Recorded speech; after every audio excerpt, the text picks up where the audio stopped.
got a couple chairs over here too.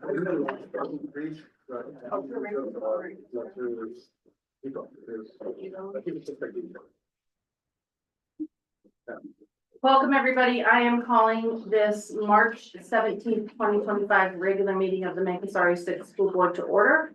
The time is 6:02, I believe. Heather, roll call, please. Emily Hutchinson, Present. Sam Hunter, Present. Craig Manali, Here. Rachel McGuire, Here. Victor Figueroa, Yeah. Olivia Booth, Rosalind Bell, here. Excellent, thank you. Rosalinda, will you please lead us in the pledge?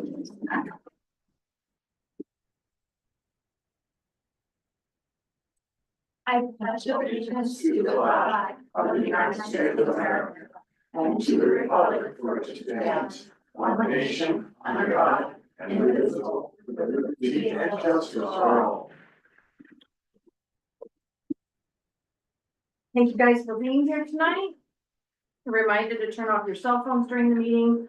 And if you want to hold a sidebar conversation, please take that out into the hall. I am wanting to remind everybody, this is a meeting of the Board of Education in public rather than a meeting with the public. During this meeting, there is a time for public participation and comments will be heard regarding specific agenda items and will require anybody to sign up prior to the start of the meeting. Commentary will be 1 to 3 minutes. Heather, do we have anybody signed up to address the board this evening? Okay, great. All right, so Move that we approve the agenda. we have a motion to approve the agenda. Do we have a second? Second. All right. Heather, will you please call the question? Craig Manali, Aye. Victor Figueroa, Aye. Sam Hunter, Aye. Emily Hutchinson, Aye. Rachel McGuire. Aye. All right. It carries. We do not have any public participation. I am going to switch gears slightly this evening and ask Mr. Levine if he will please advise the board of the retirement of a beloved teacher in your building, please. Yeah, and I think that was the very best word.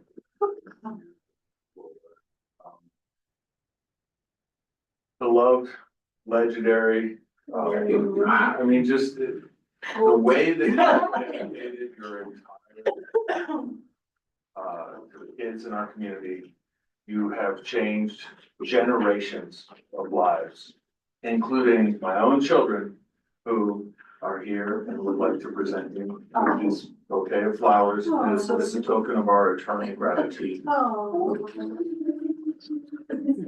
I love that they choose to sit next to her and not. So tonight, Mrs. Wilburn is submitting her letter of retirement. And she is graciously giving us 1 more year for a true victory lap for one of the most incredible careers that I have ever seen. One of the most incredible educators that I've ever had the pleasure of.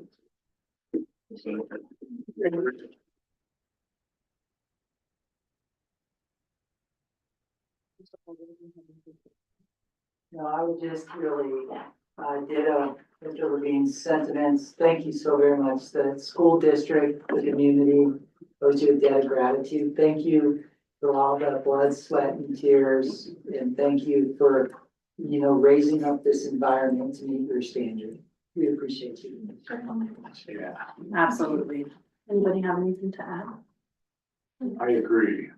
Thank you very much. Thank you. You've been a wonderful asset to our district.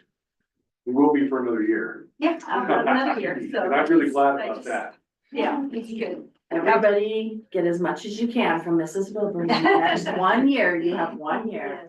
And Tara, did you have anything to say? Well, I just, appreciate being able to work here. It's been a real blessing to me. And like I said in the letter, just to raise my kids here and be a part of this district has been awesome. And I'm excited to teach another year. And I just appreciate all my former students, Rachel, Linda, and these guys, and there's so many more, so, yeah, that's true. I've taught a lot of them, I was so. gonna say, it's pretty incredible. I think you could go around this board table and almost every single person has either been taught by you Or their kids. or their kids have, or like my son, even though you were not his teacher, you still affected that grade level because you guys do so much co-teaching per grade level in the building. And so I will echo everyone's voice in that we greatly are indebted to your service, quite frankly, to education in the district. And there have been, you're right, Seth, probably thousands upon thousands of lives that you have affected. That's pretty incredible. So thank you. I appreciate it, and I appreciate Seth wanting to have me come here, so. And now you know. Thank you. Thank you. And we'll probably, Joe and I will probably slip out, but Yes. thank you guys so much. We don't expect you to watch the whole thing. Thank you, guys.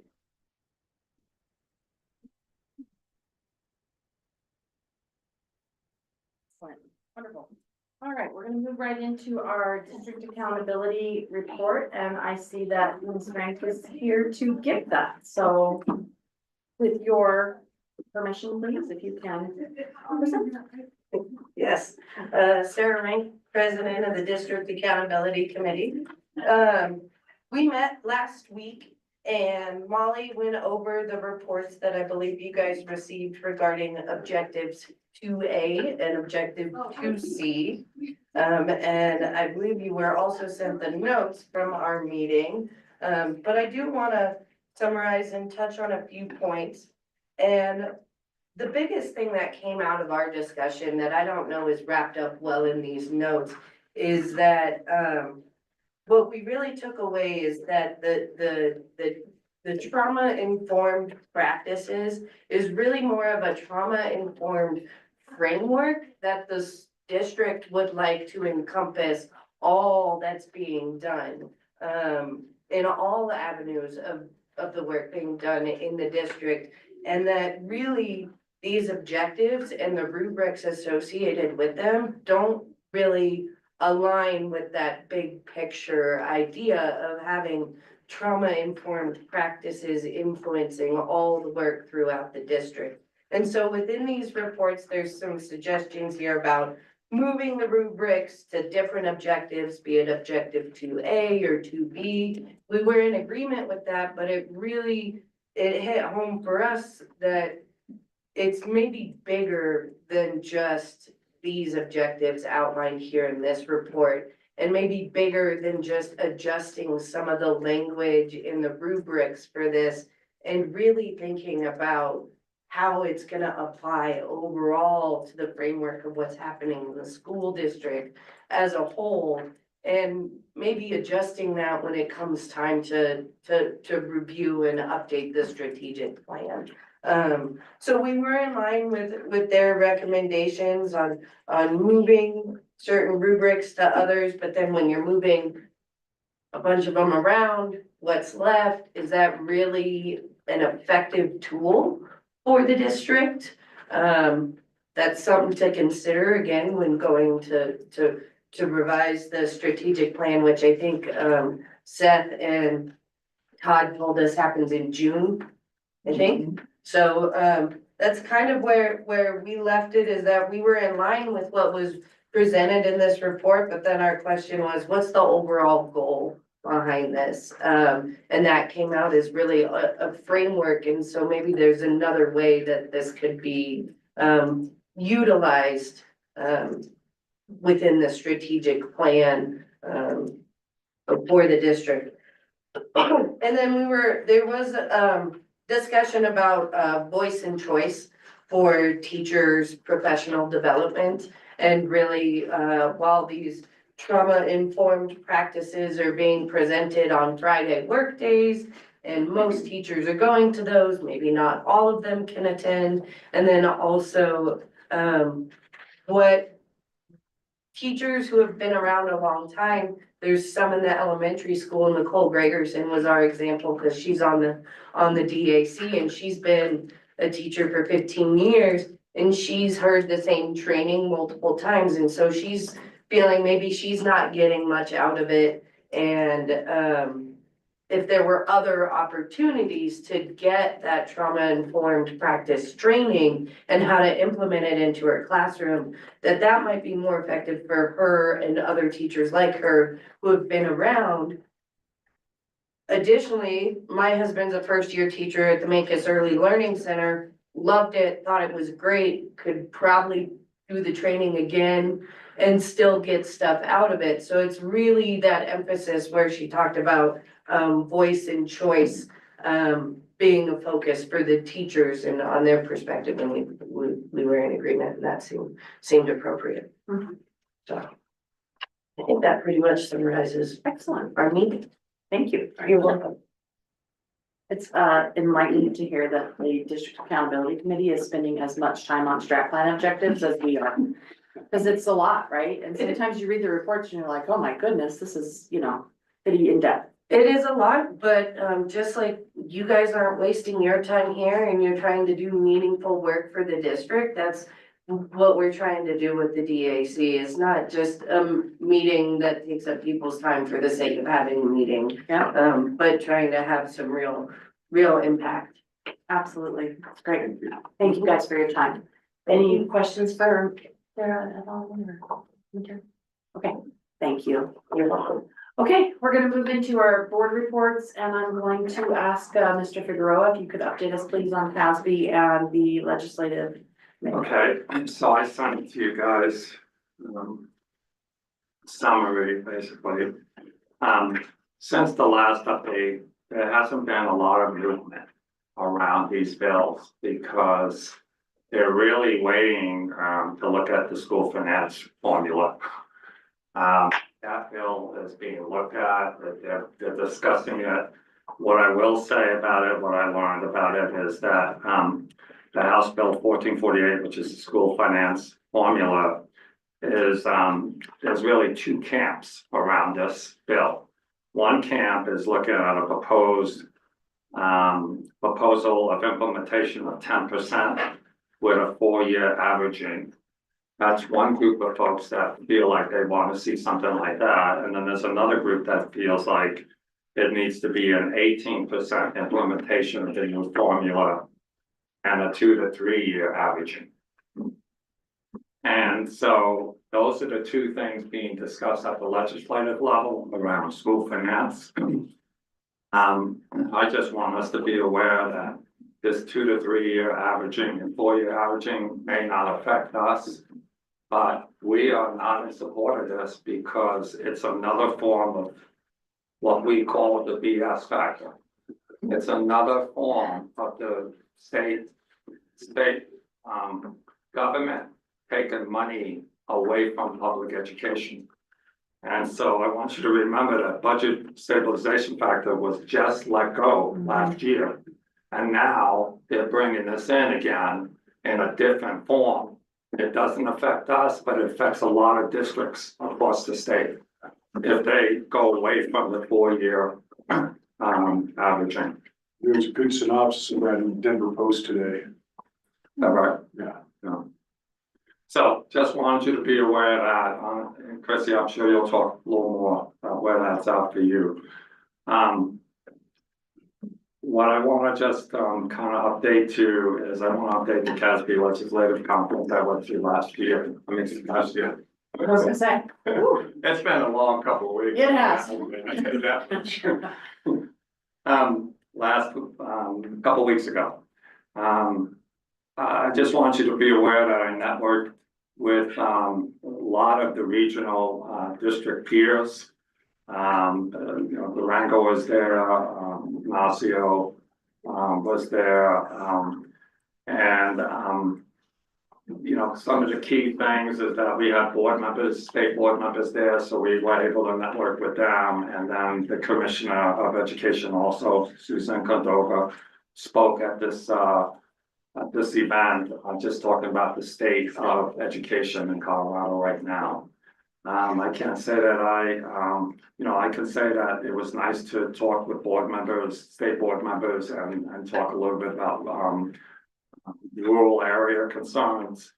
But nothing new really came out of it because there's this overriding feeling about the cuts that the state has to make as it relates to the $1.3 billion reduction. And so it's putting, a lot of discussion is dampened because they're looking at cutting $1.3 billion, and that's the fact. There's not a lot of new things that are gonna come into play. And a matter of fact, we're gonna be losing some money probably. I did also meet with our Representative Katie Stewart and Senator Cleve Simpson. And we really discussed 3 areas. We discussed the adequacy studies and how they need to implement the recommendations that were developed out of those adequate studies. We discussed eliminating, we're concerned about the school district's enrollment averaging and that they need to keep it the same. And then the overriding discussion was the $1.3 billion reduction that the state is having to do. So it was a really good conference. It was a really good time again to at least connect with some of the people that make decisions and talk about the things that are concerns for us. And then I just put down some of the updates around House bills. Just want you to be aware of some of them. There's a charter authorization. This is not a bill yet, but it's a potential bill. Just want you to be aware that the potential bill is that the Colorado Charter School Institute, there's a possibility there might be a bill that's presenting that they would be able to open a school in your district without the local school board approving anything. There's discussion around that. I want us to be aware because usually whenever there's a charter school authorization, it always goes through the local board. That's in statute. It's in statute. They want to change that, and I don't know what the possibility of them being successful, but I'll keep you abreast as we go forward. There's not a bill yet, but there's a potential bill. I want you to be aware of post-secondary credit transfer. House Bill 25-1038 is mandating the development of a platform providing information about credit transfers between Colorado public institutes and higher education.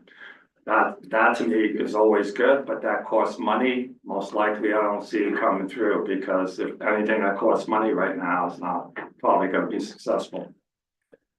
I won't go on to the Ethics Commission deal because we're in the same place we were last month at this point, but I'll keep you informed. Student seclusion and restraint, there's 2 bills that are going on there. House Bill 25-1778 is seeking to ban student seclusion, just completely ban it from schools or from the ability of a school to utilize that.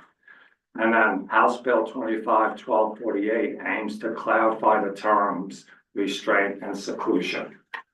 There's really not a common definition for either one of those.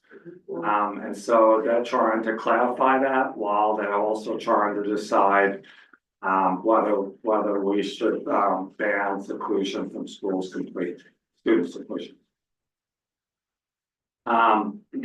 Finance literacy graduation requirement, House Bill 25-1192. Again, this bill is a bill that is going through the Senate now. And it basically is that that they require to have a literacy, a finance literacy class for all graduates before they graduate from high school.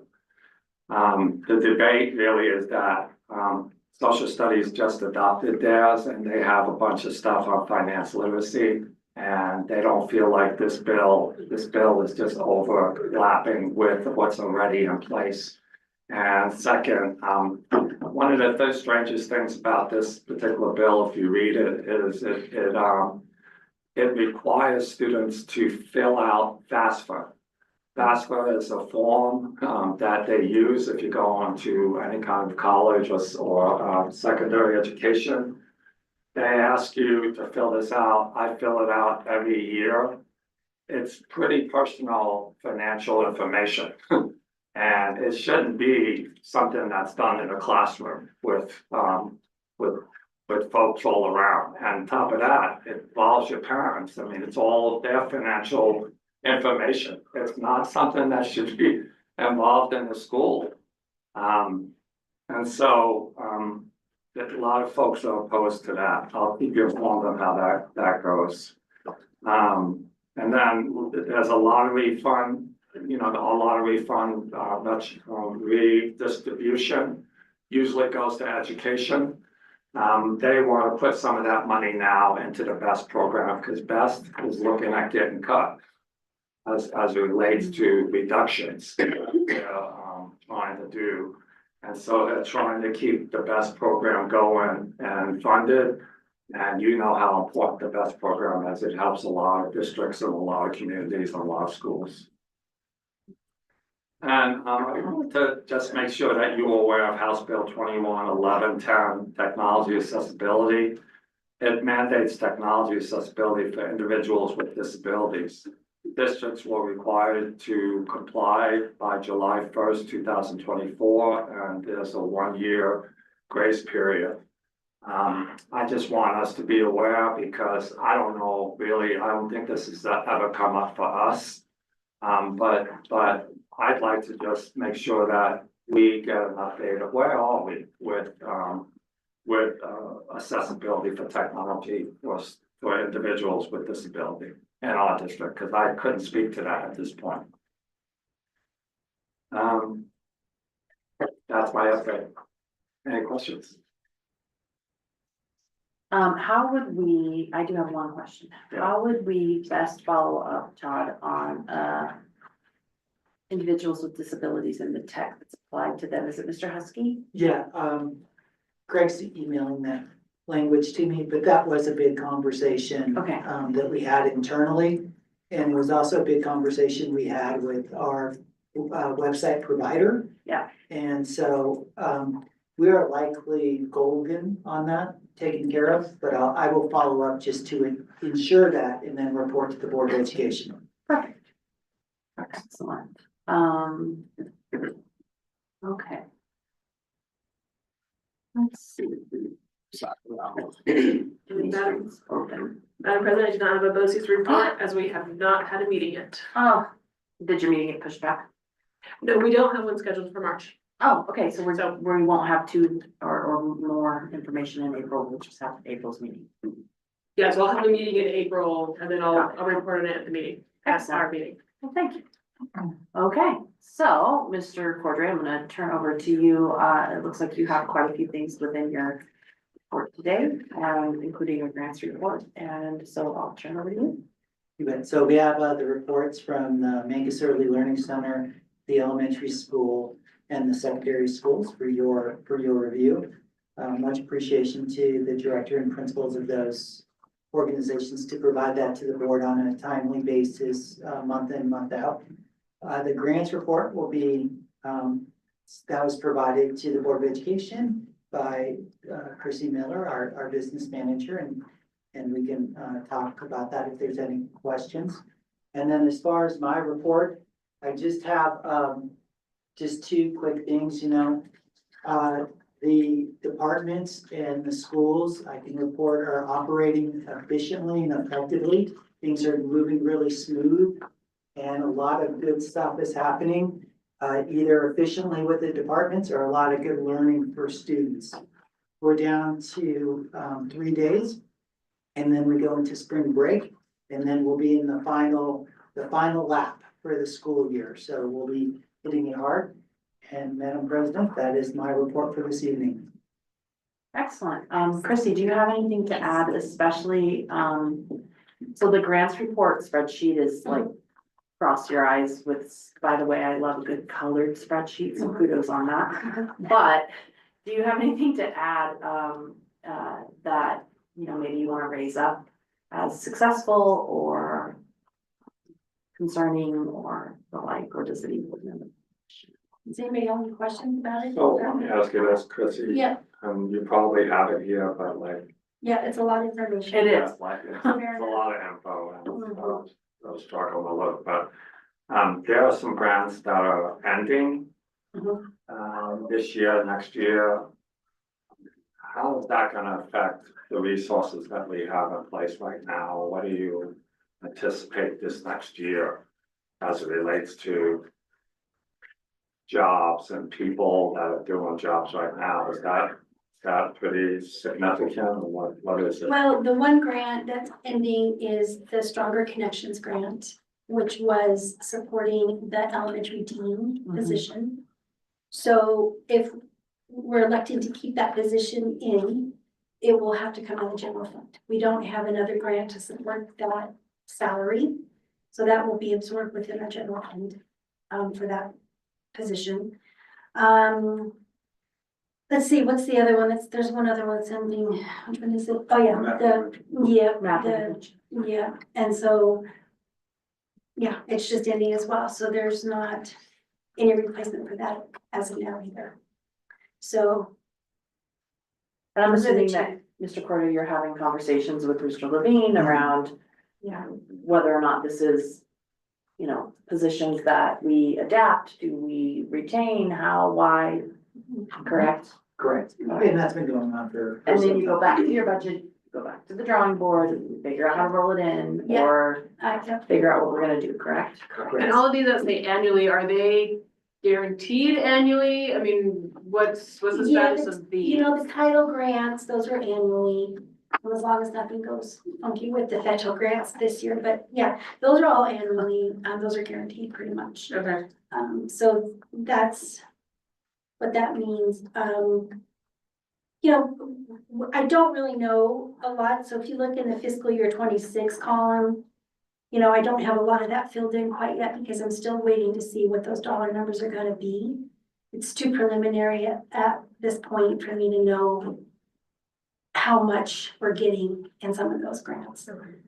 We will get them, I just don't know the dollar amount Mhm. as of yet. Like I think the local food program one, we'll have to look at, cause I think that one got cut. It probably did, and that's what Casey was telling me, that it's probably not gonna be renewed, so, which is a bummer, cause it helps, you know? So, yeah, so we're just kind of waiting to see when we know something, we'll put it in that column and build it in the budget. But for sure, it's just those two for sure that are not coming back next year with salaries attached anyway. And the ears grant, where is that in here? One more year. Yeah, we have one more year for it, at $140,000 again next year. Is what we will get for that. It's the top one. I know, I'm like, can you tell that I'm I know, right? not young? Yeah, so Because I'm then like, the big. hold on. Oh my gosh, Yeah, oh, I see it, okay, yeah, I'm so sorry. we'll get 140 and then we'll have to wait and see if, We can go after 2026, Yep. so, Yep. okay, because there's nothing guaranteed for anything beyond next year at this point. right, exactly, and I know that that actually is, kind of hits a few different buckets across the board. It does. What would be really helpful, I think, looking forward as to end dates, to your point, is where do those end dates, what's the funnel? What does it affect so that, the board could try to, offer, or opine and, look at that from a budgeting standpoint, right? If we're going to have a grant that's $148,000 that comes to an end, which buckets does that money funnel into that's gonna have to go away? Okay. Or do we all realize it can't go away? And then what is that? So we need a little bit, I think, of a deeper insight into the risk of grants coming to the end cycle and what that means. Because it'd be better than finding out. What On it's the gonna backside. affect, you know, obviously you're gonna come to us and say, we have to cut this, we have to cut that, Mhm. because we only have so much, these are our priorities or whatever, but Mhm. it'd be nice to know ahead of time for us to at least think Sure. about it a little. Mhm. Yep, I can do that. That'll be easy to let you guys know what's being covered by each one of these. I think it also helps the board and the district advocate in a much clearer way to the public what is at risk, and how innovative some of this thinking has been, which has gotten us to the stage that we're at. Which kudos to the entire staff and everybody that writes and goes after and tracks and reports all the grants. But the risk is, it's not money that continues always and forever.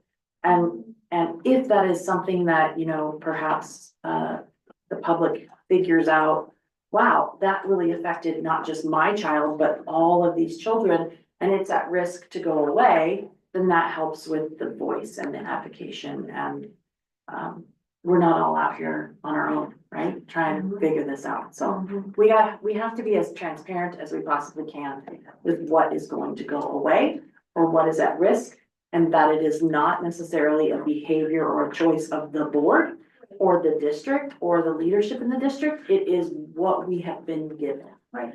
Here's the reality of the situation as to how we have the opportunities for public education that we do. So that would be very helpful. I'd love to have it in board packet, so it would be available. I'll put that, it'll be easy to do, so I'll plug that in, yeah. You make very complicated things look easy. Oh, well, I Mrs. don't know about that, but I can do that, that's easy. All right. I did want to highlight one other thing, Mr. Cordray, and that is because, and I'm going to highlight it now, we can still read the proclamation in April. But I did notice in Tara Hughes's report for the Early Learning Center that the week of the young child is going to run from Saturday, April 5th through Saturday, April 12th. And inherently for the past, 4 or 5 years, we have always issued an official proclamation to declare that week be of importance to the district. And so we can do that, but we'll be a little behind the 8 ball because of the way that the meetings are running. So I'm going to unofficially announce that the board will support the proclamation that the week of April 5th through April 12th will be proclaimed the week of the young child for the Mancos School District. And perhaps we can put that into a Mancos Matters, make sure it's clear on our website, make sure we do an email to our constituents and lift that up for notice and inclusion. I know that it's, again, super important to recognize early childhood education and the contributors of all of those that work so hard over there. I also thought it was, since I have your attention on MELC, I thought it was very interesting that they're piloting a aftercare program. That would have helped me tremendously when I was a parent of a young child. So I hope it works. I'd love to learn more about that later to see whether or not it's going to work after spring break. Okay. Does anybody else have any commentary or questions surrounding Mr. Cordray Miller's report? No, we're good. I just have to say, along with the Early Learning Center, that if you missed the art show on Saturday, you missed an event. It was really cool. Mine is bummed. There was a silent auction. Those kids' pictures and the way the other artists interpreted that stuff. I have, I don't know my phone, I'll show you pictures. I saw a few of the pictures and I was super bummed out because I am all about a silent auction and I wasn't in town. So I was like, well, that stinks. I can't even, I would highly encourage them to figure out a way to bid online. The interpretation of the adults, artists' interpretation of the kids' drawings it was spectacular. That's awesome. That's cool. Very cool. Love it. I hope they redo it. I hope they do it again. And I think that was the parent committee that put that together. But crap. Anyway, very cool. Okay, we are going to move into discussion items, and Mr. Cordray, I will ask that you lead item A, please. So last year, the Board of Education developed a policy to allow for staff to take a sabbatical. And part of that policy required that when staff returns, they submit an intent to return to the school district. So we're fulfilling the obligation of the school district by reporting to the Board of Education. We have received the intent to return by Ivy and Josh Dolly. And it does appear that they'll be joining us in the fall, and we're quite excited about that. Are they going to give us a presentation of their work while they're out of town? Yes, they Great. sure will. They've learned much and have much to share. And I can echo that, having been blessed to be able to visit them, that the school that they are teaching in is absolutely a PBL driven, very different type of school setting. I mean, obviously it's in Slovakia, so it's gonna be different, right? But there's a lot of really interesting PBL practices that they put into place and some different, I noticed some of the student recognition that they do is very, very, inclusive. It's not just focused on academics or just focused on athletics. It's focused on the kids as a whole. So I do think that they're gonna bring back a bunch of ideas to their teams. So prepare yourself, whomever. And we all know the Dollies, that they will come back and be ready to go to work. So I'm personally will echo that I'm very excited to see them returning. It means that our work as approving a sabbatical for employees was good work because they are coming back to us. So. Evidence number 1 of success. All right, you all have a first pass at looking at some special policy updates and a facilities use policy update as well. That's just first pass. There's and I'll share the folder again. It's not the majority of these are all related to CASB recommended. So it's most of it is finite statute updates, because when the statute or anything changes at the legislative level and the little numbers change, we have to follow suit. So that's coming your way. We do have a second review as well as adoption. Same thing for the AC policies, which are the Title IX policy, some of the Title IX policy. And that again, all CASB special policy update, nothing that we drove, but is being driven by the Colorado Association of School Boards. Any questions related to policy specifically tonight?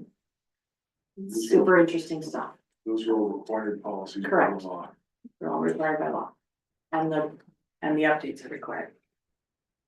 So we're trying to make sure that we are diligent in following the course of what's recommended by law.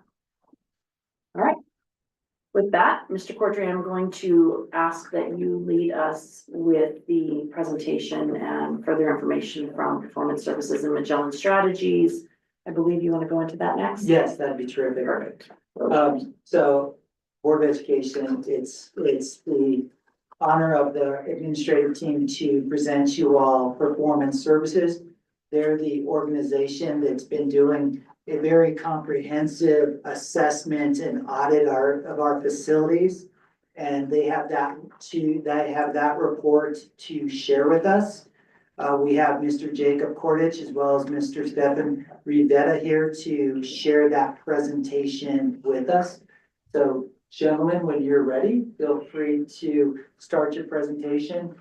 And Ms. Lockhart will join in and provide support as necessary. All right. Thank you, Todd. Let me share my screen here. See representation.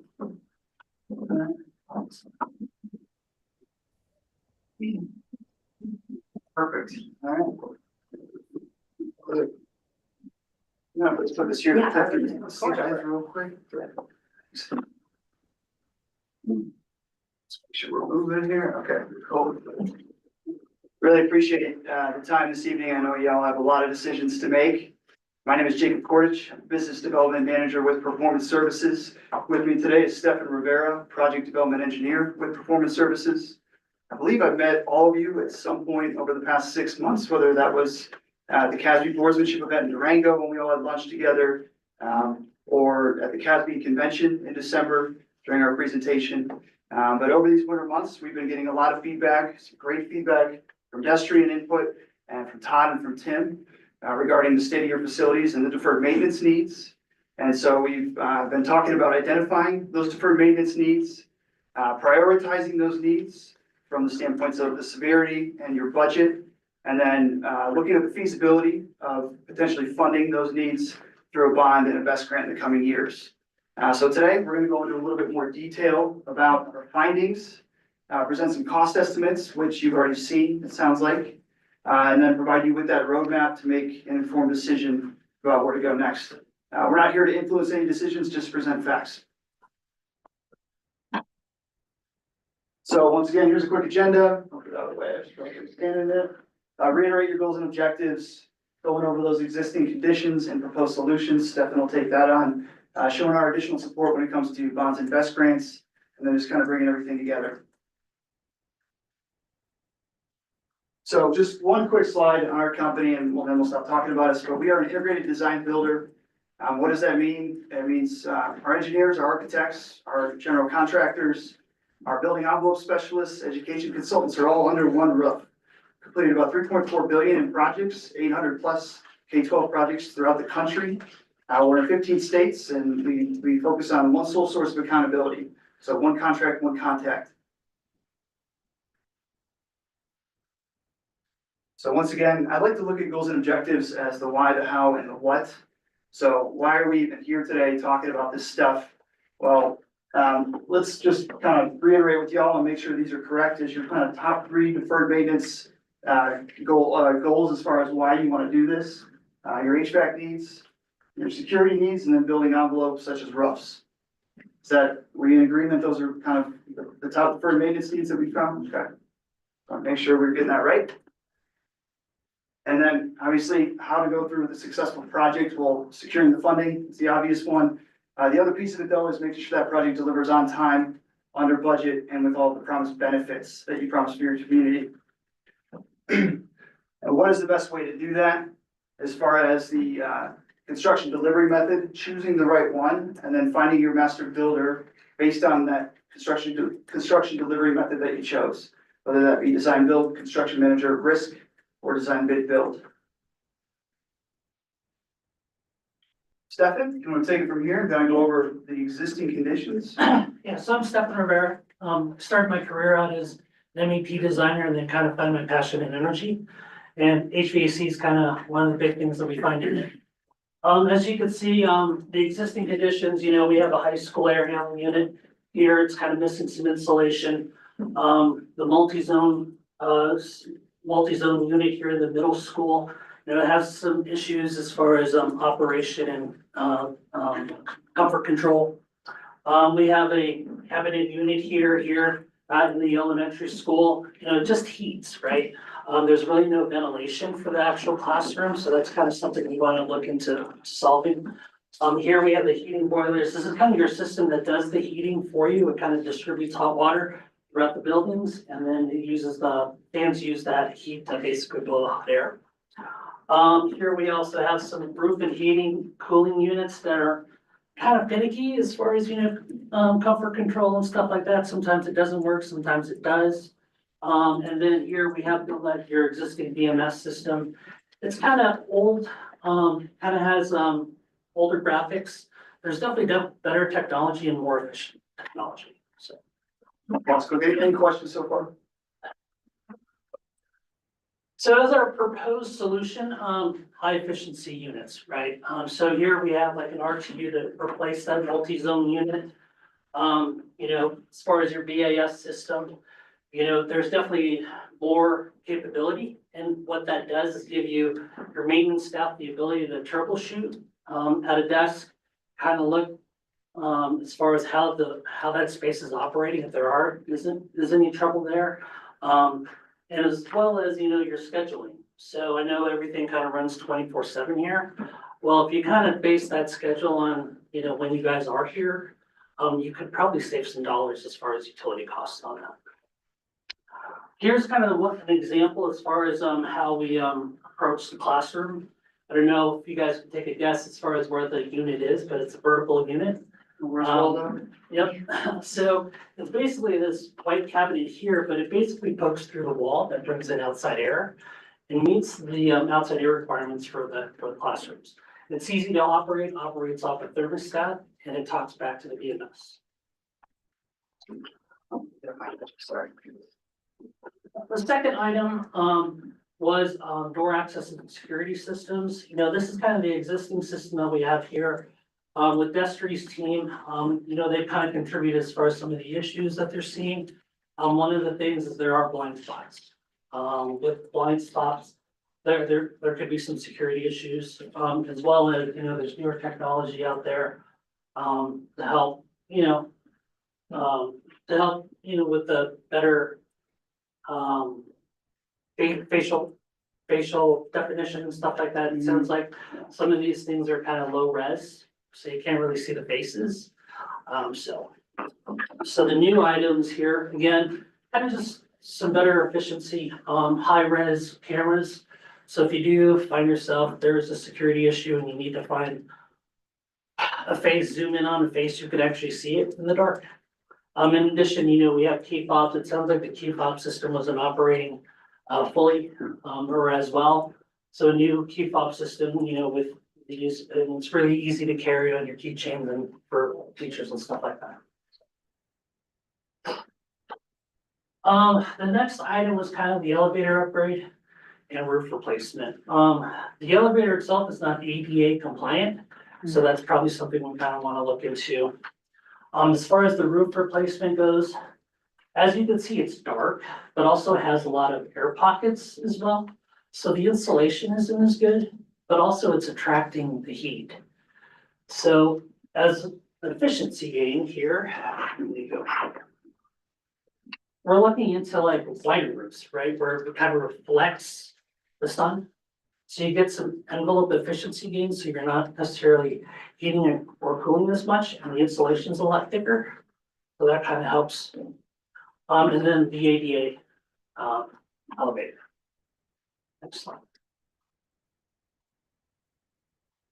Here, flat work and electrical upgrades. It was kind of brought up through Destry's team, there are some issues as far as the parking lot and street. If you have a lot of freeze and thaw, which we do here in Colorado, it could cause a lot of issues, potholes, kind of tripping hazards and stuff like that for yourself.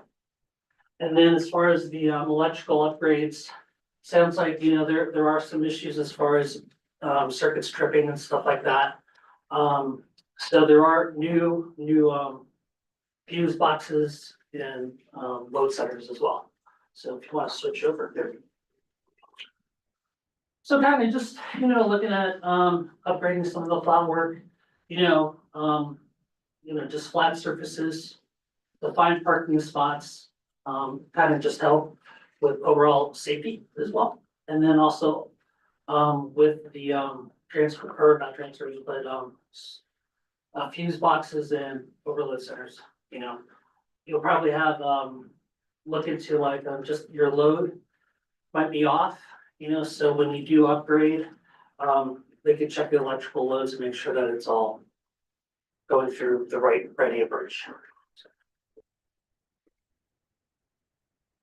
And then last on the item is lighting. I know the existing school or the newer school parts have LED lighting, but not all of it's changed, right? So as far as saving utility dollars on that, you're going from a T8, I think, which these are here, from like 36 watts to 18 watts. Multiply that by a number of fixtures, you could save a large amount of dollars with that, on not just kWh, but also on demand. And then as far as the proposal, we have direct and indirect lighting. Kind of helps with overall distribution of lighting, so it kind of helps with the classroom light levels. As well as on the exterior side, kind of makes it a little bit brighter. So that can help with the little security issues if you have any at that point. As far as solar, we kind of have an example here is ground mounted versus roof mounted. I know there's limited space on the roof, but there's also still some possibility. But if you have some extra land, you can also go ground mounted. But with solar, also you're producing your electricity. So you're kind of offsetting some of your utility dollars with that. And the color spreadsheet, Emily there. I love that. And usually we get sticker shock on this slide, but luckily y'all have already seen these estimated costs. So usually at this point we get glares in the room and some tension, and happy to not have that as much today. Keep in mind that these cost ranges are turnkey. So this includes construction management, design fees, contingency, escalation, all factored in. into these ranges.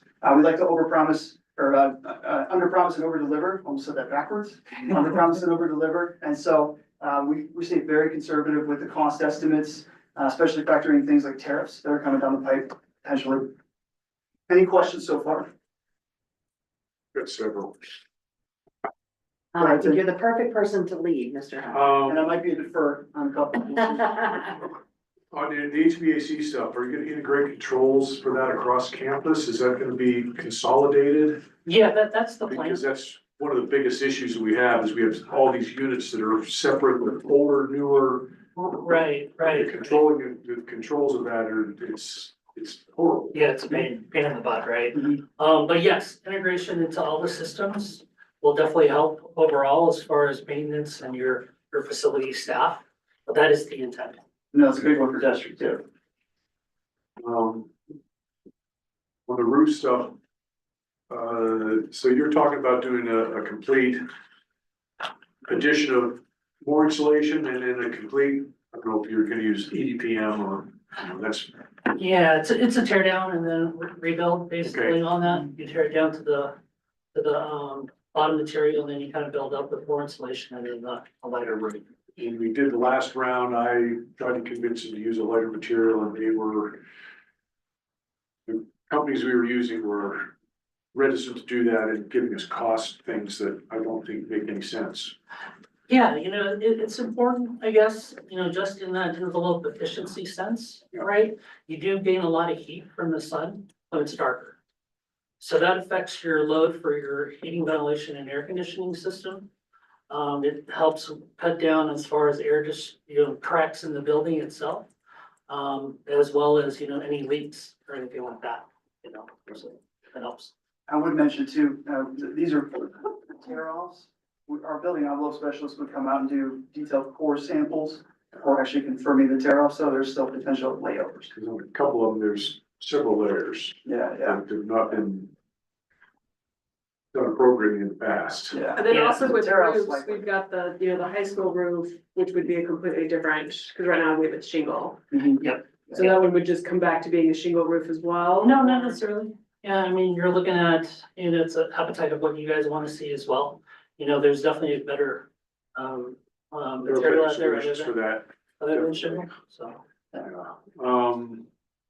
I guess when you do the electric upgrades, we're gonna go into all the arc fault and GFCI stuff and Yep, do your load. load balance. and Load all that balance stuff, Yep. okay. And was that mostly just for the middle school? Because on the first thing that we got, this, the preliminary recommendations, it was for the middle school, but is that district-wide, Desiree, or is that mostly I just the think middle the school? biggest problems are like the west wing and the middle school area over there, but not to say that it couldn't be evaluated in other areas as well, but that's the main issues in that area. Probably when it comes to that point, we wanna do an evaluation of the entire system and then focus on the needs over there.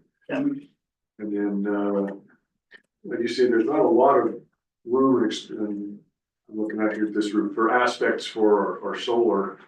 And I have concerns a little bit about the actual, it would take the loads of a roof mounted solar panels on some of our roofs. And then what is the average replacement for solar panel installations? How long are current solar panels last? Currently, they're 15 to 20 years Okay, now. Definitely could probably last longer if you maintain it as well. But the technology is getting better. I mean, as far as, I don't know if you guys get a lot of hail here. But like, at my house, I have solar and yeah, we got a lot of hail, but it's almost like it's rated for it as well. So you're not only putting protection on your roof, just because you have solar panels there to help protect it, so. And this was solar was kind of let's throw it in, just test it out and see what's feasible. But obviously much lower on the priority list, from our understanding. It's also a function of, just, the sun and where it rotates and all that stuff Right. as well, so. 30 degrees east or south here. Yeah, exactly, yeah. That's our aspect. And then there have been, and I don't know where things are going with our current administration as far as grants available for doing these kind of upgrades for energy efficiency. I think some of that stuff is going by the wayside, but we need to investigate some of those options. And then also, with our local electric facilities, what they would do, especially for upgrading the electric system as well as adding the solar and the efficiencies, and what they would do for us. So there are, I did look, and there are rebates for LED upgrades and then converting to a heat pump system, electric heat pump system. So that's kind of based off of your solutions for your classroom or your multi-zone unit, rooftop units and stuff like that. So. The LED lighting, buildings, there are some areas that have automatic lights come on when you walk in and lights come off. Is this part of that upgrade? Yeah, definitely. Just to kind of reduce some of that utility cost and stuff like that, you're basically using those rooms when you need to, right? And then it turns off when it's not occupied. So it's a good idea to do it. Yeah. Any more questions? Anyone else? Appreciate it. Bless you. The security system upgrades and door access, we have a key fob system now. Is advocating to change that system or add to it? I'm a little confused about that.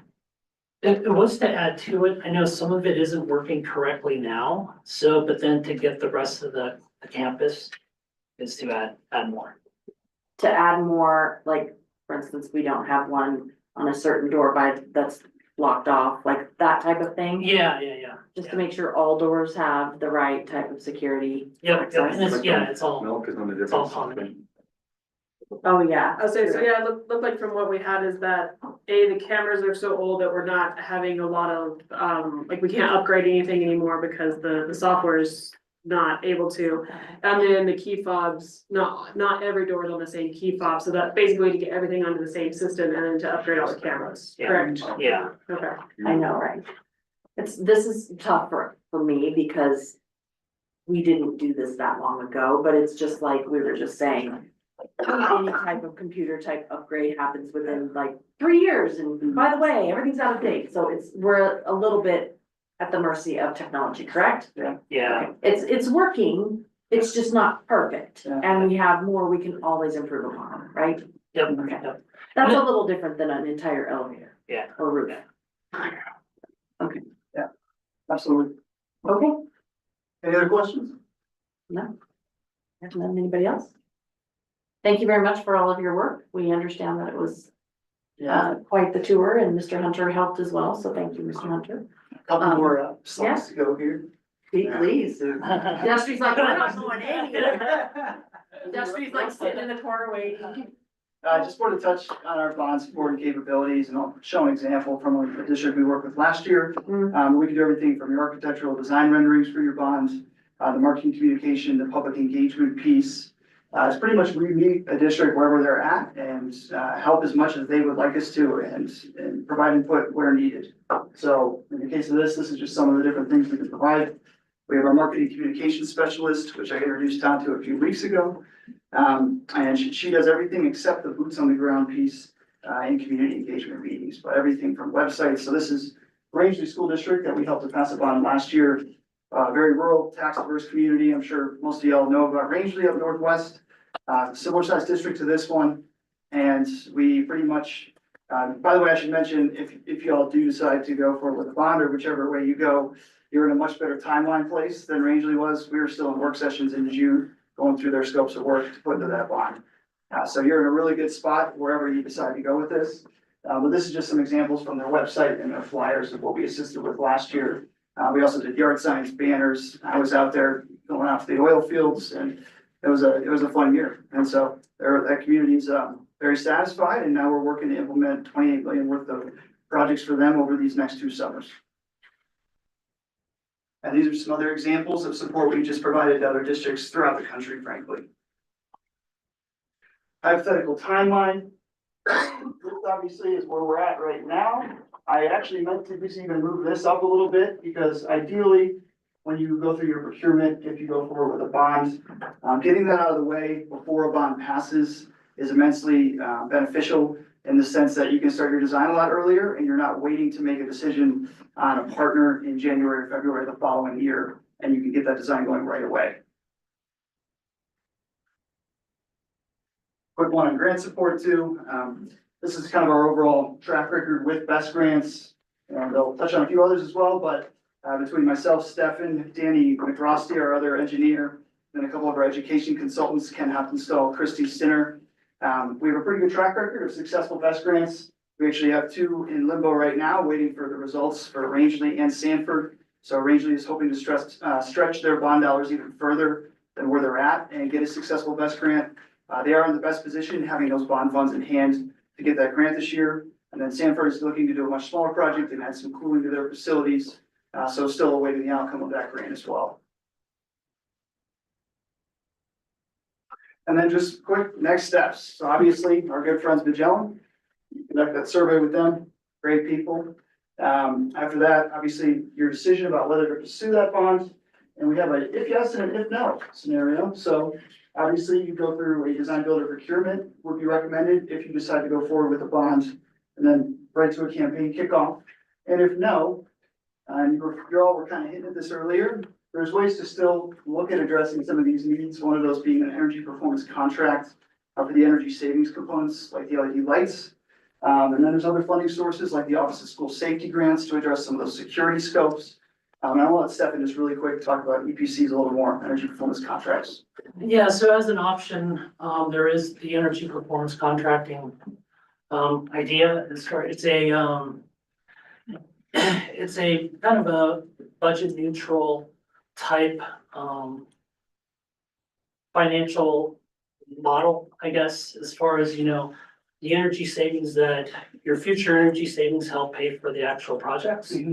So you'll kind of have like a grocery list of items that you wanna change. Let's say LED lighting, boiler control, BAS, and then with those, we come up with some energy savings. So like with LED lights, we're reducing the kWh consumption, but then we're also using automated sensors to turn on and off the lights.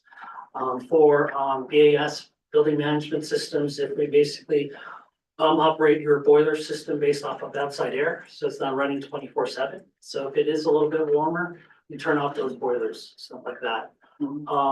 And basically, the thing is that we guarantee those savings.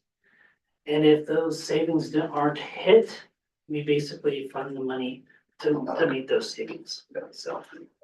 And as an example, next door to Montezuma Cortez School District has us doing an energy specific audit. And their goal is just to identify a project that would essentially pay for itself in an energy performance contract standpoint.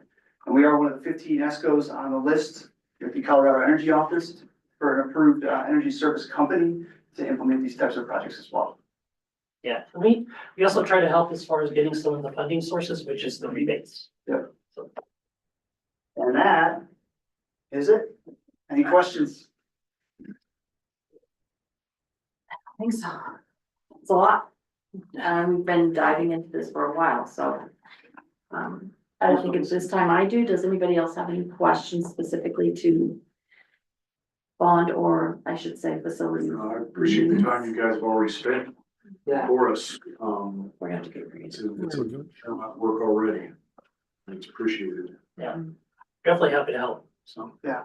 Welcome down to Memphis. Oh, that's great.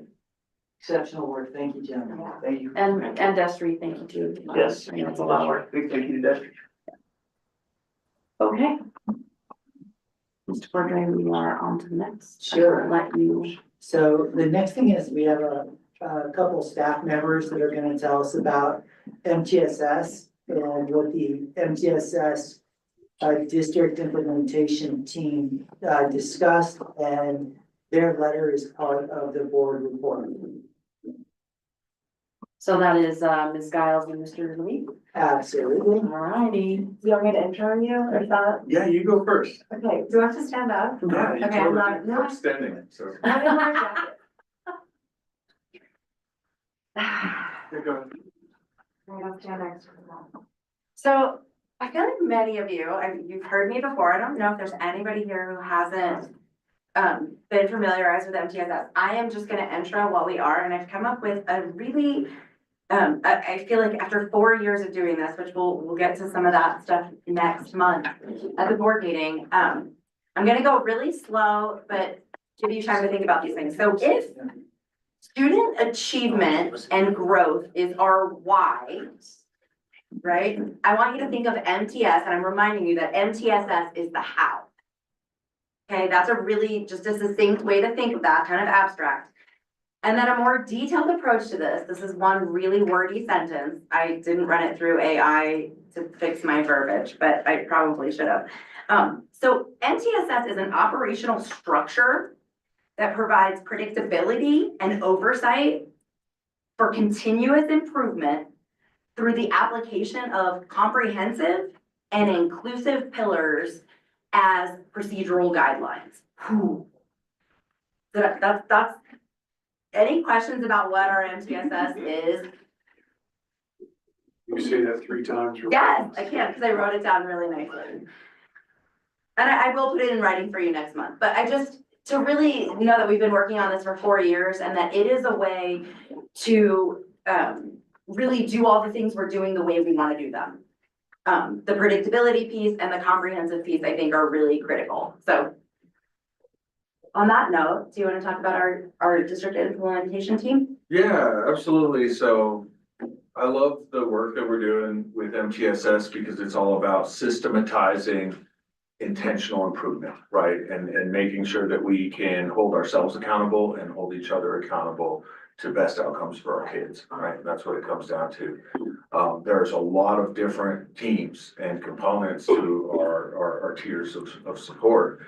But the district implementation team is Mr. Cordry, Ms. Giles, myself, Mr. Hughes, Miss Hughes from the ELC, Miss Farrar, Mr. Archer, Dr. Merritt, Ms. Echelier, Ms. Mestis, Ms. Durr, as well as 2 people from the state, Sean Taylor and Catherine Freeman.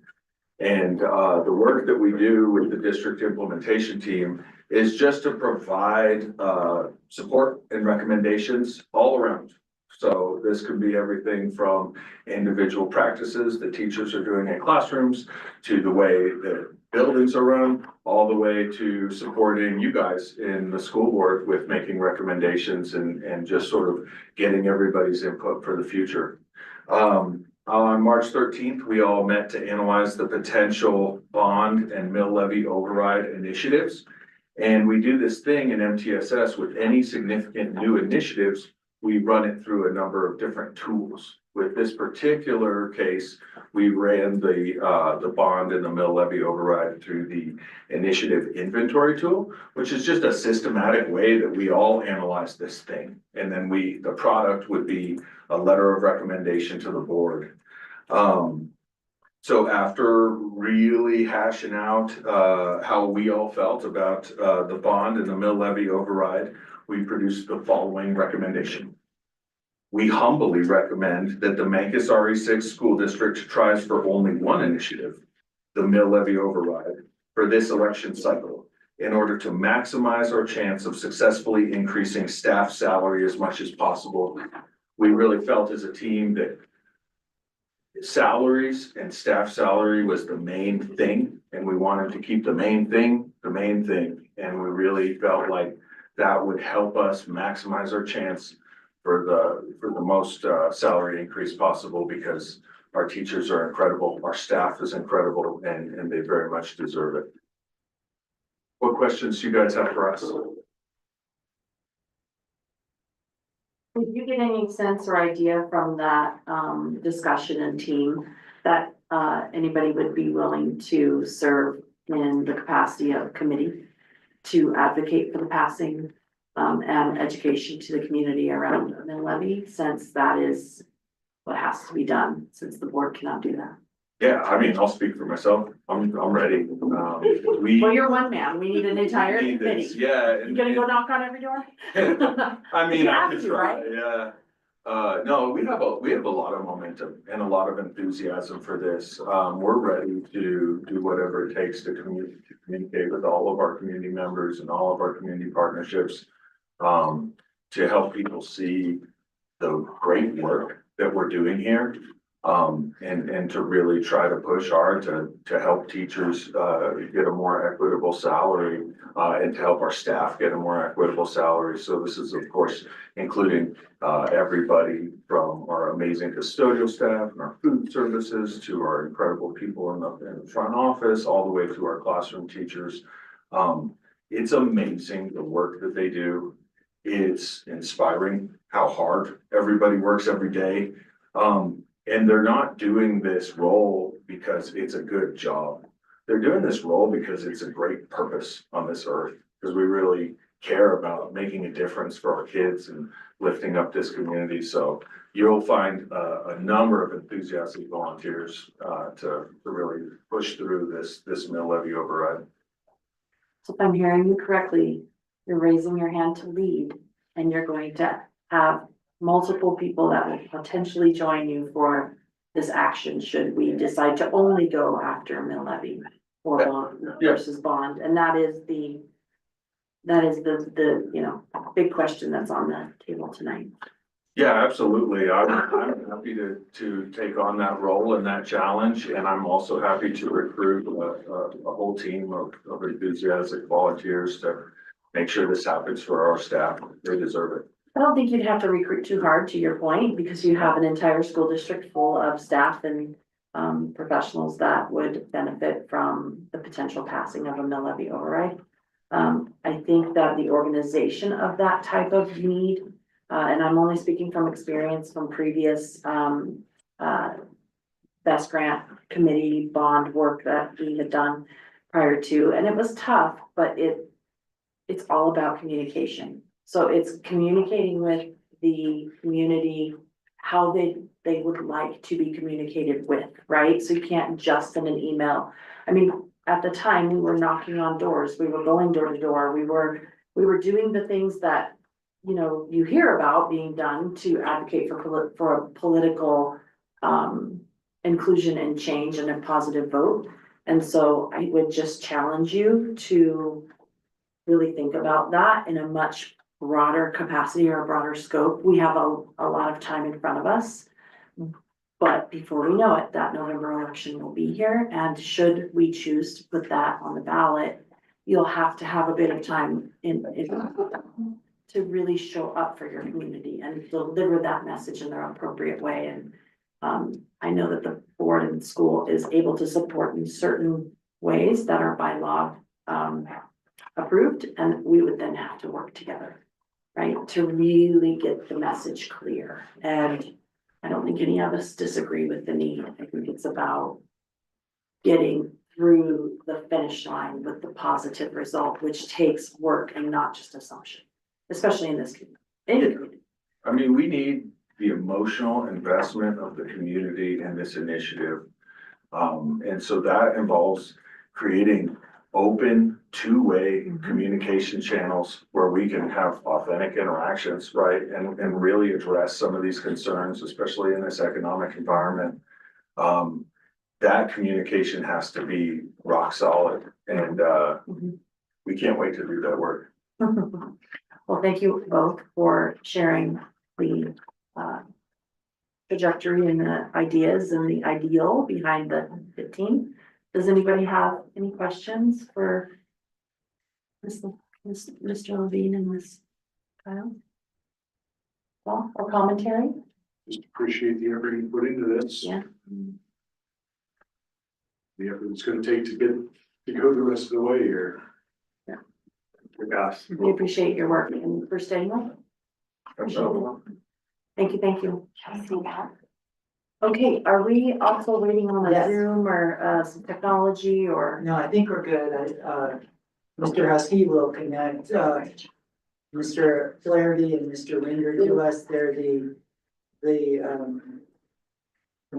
the staff, the leaders and the owner of Magellan Strategies. They'll be presenting to us what a potential polling survey would look like this would give us the opportunity to make edits to a prospective survey.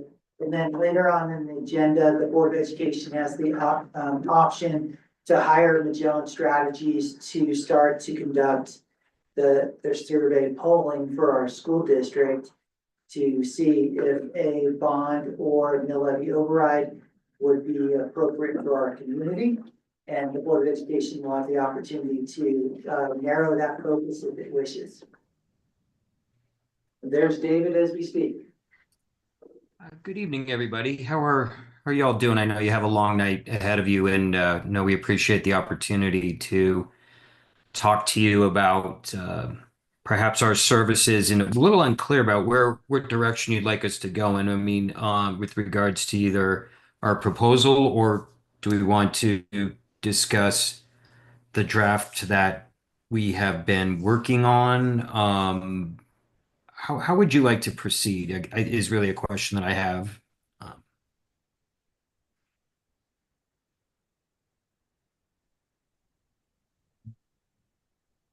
Can we start with the surveys? Is that top of mind for everybody? Yeah. Sure, I mean, that's fine. everyone Yeah, knows what- absolutely, absolutely. So, Yeah, And so also, we did have the opportunity to get their proposal last time. Yeah, So we we did. are aware of what they do. Yep. And Oh, what the okay. service would cost.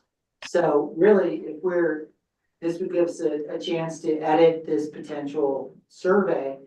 And Live, then yeah. answer questions and then possibly just move to an action item later in the evening. Yep, I think that's great. So perfect. you've got everybody's commentary and we all looked at it today. So it is Perfect. fresh in our mind. Great. So I've shared my screen. I just want to make sure everyone can see my screen okay there at the meeting. Yeah. Perfect. So, like you said, you all have freshly reviewed this, which is great. It'll be fresh in your minds. But we just have an introduction here, obviously. And then just a couple, a screener question for English or Spanish, and that they're still a resident of Montezuma County. And then we're going to get right into it. We are perfectly fine using a just generic email. So I've made that change. That's no problem at all.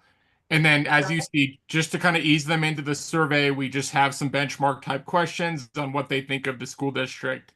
I know that you just have some questions about the precise wording of T5 and T6 here in terms of trying to get a sense of why they believe the district is headed in the right direction or off on the wrong track.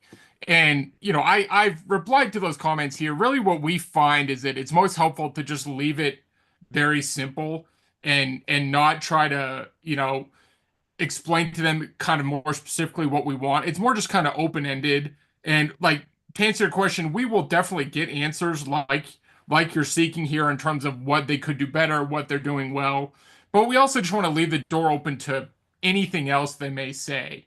And so we want to just make sure that we catch any feedback, whether it's, and we get all kinds of things. Obviously, it's, I didn't like how my, child's teacher treated them in 7th grade, or all kinds of just personal stuff like that, all the way up to, I have no idea, and everything in between. or misperception too. I mean, ideally, Right. this is, an opportunity for people to, get what's off the top of their mind down whether or not it's fact or not. I mean, it'll help us quantify and understand, and so that we have no blind spots at if there's a misperception out there, like gender identity or some of the other more national issues creeping in here. It's just an opportunity to know, like, okay, we need to address some of these misperceptions, if you will, and that's really why between T5 and T6, they're going to say what if they have an issue whatsoever with the district or something, they're going to let us know. Well, That speaking makes of sense. perception, I'm Oh. going to ask that you change T6 and remove the language that says off on the wrong track, because unbeknownst to you, we have a very large issue within the district as to the repair of our track right now. And that is being handled by the district, and I do not wish to incite the response around a track. And believe it or not, that is how some people will perceive that question. So that is, again, why I changed the wording or why that suggestion was made. It's not just that you're trying to make it open-ended. It's really about steering the answers for relevancy and something that applies versus steering the answers towards an issue that you may not even be aware of. So, Sure.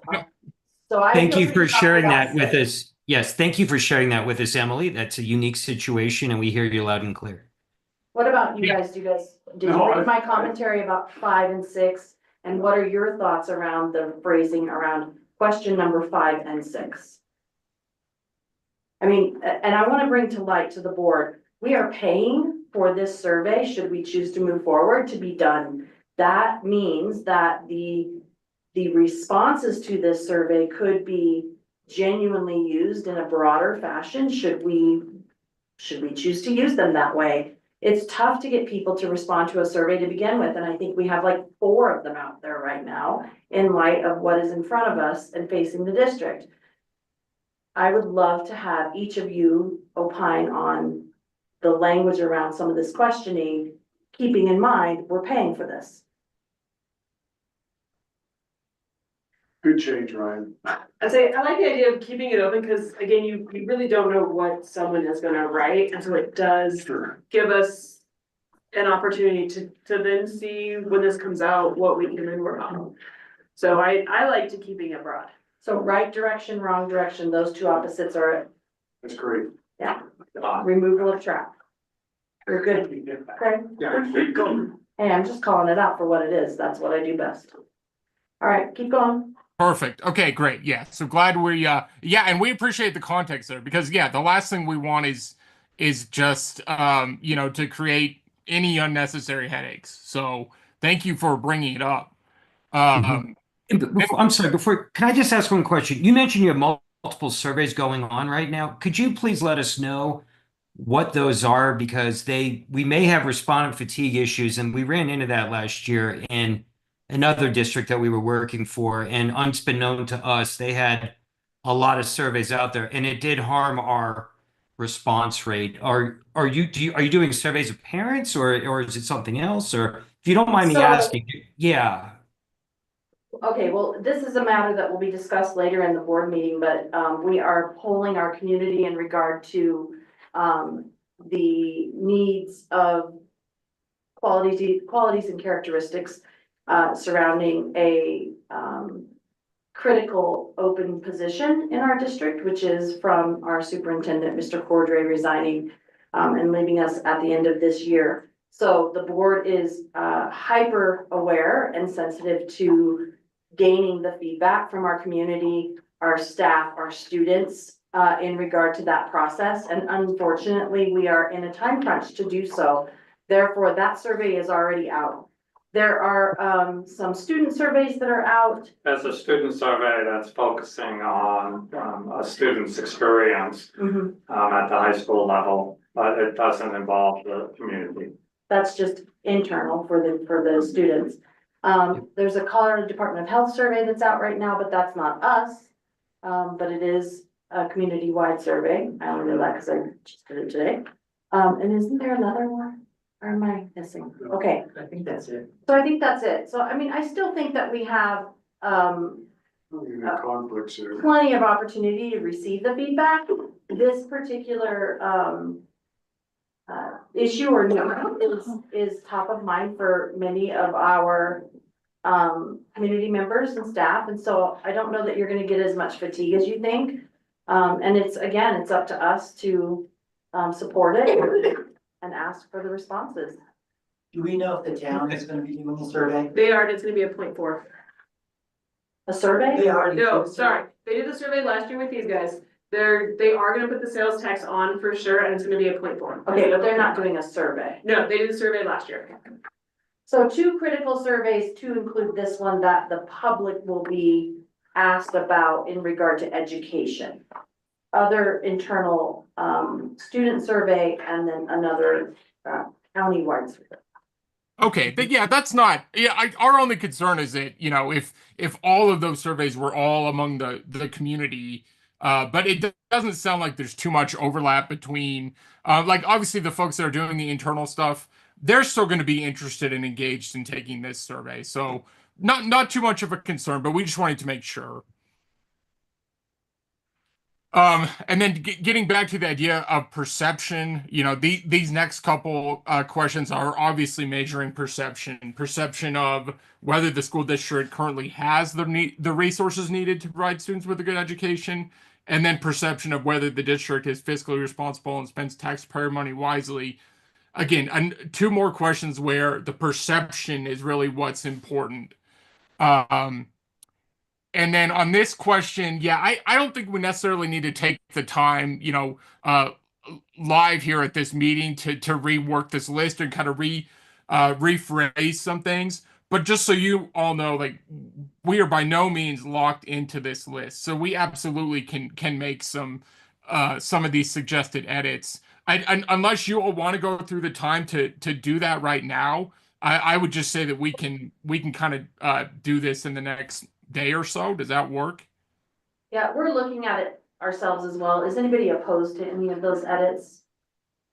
I mean, a lot of the edits on the list are just to make the list genuinely more applicable to our community and district. Right. So yeah, I think we're fine to move forward and you can propose them in the next week. Okay, So that perfect. was 10. Perfect. Okay, I know Tim had a question here about whether so this, as you can see, we're trying to include as close as we can approximate the actual ballot language here. Because what we found is that whenever you try to do a paraphrase or don't have the exact language, it can just lead to some measurements of voter opinion that end up not being accurate, because we need to say, okay, here's what the ballot's going to say. We might as well show them in all its ugliness, the shall taxes be raised. Tim had a question here about the $600,000 figure. I think it does need to be included in here, but it's a question really for an election attorney, whether we have any kind of wiggle room in terms of where to put it in the language. But as I understand it, that dollar amount does need to be included. No, I have no doubts that the dollar amount needs to be in there at some place because of the specifics of a ballot initiative.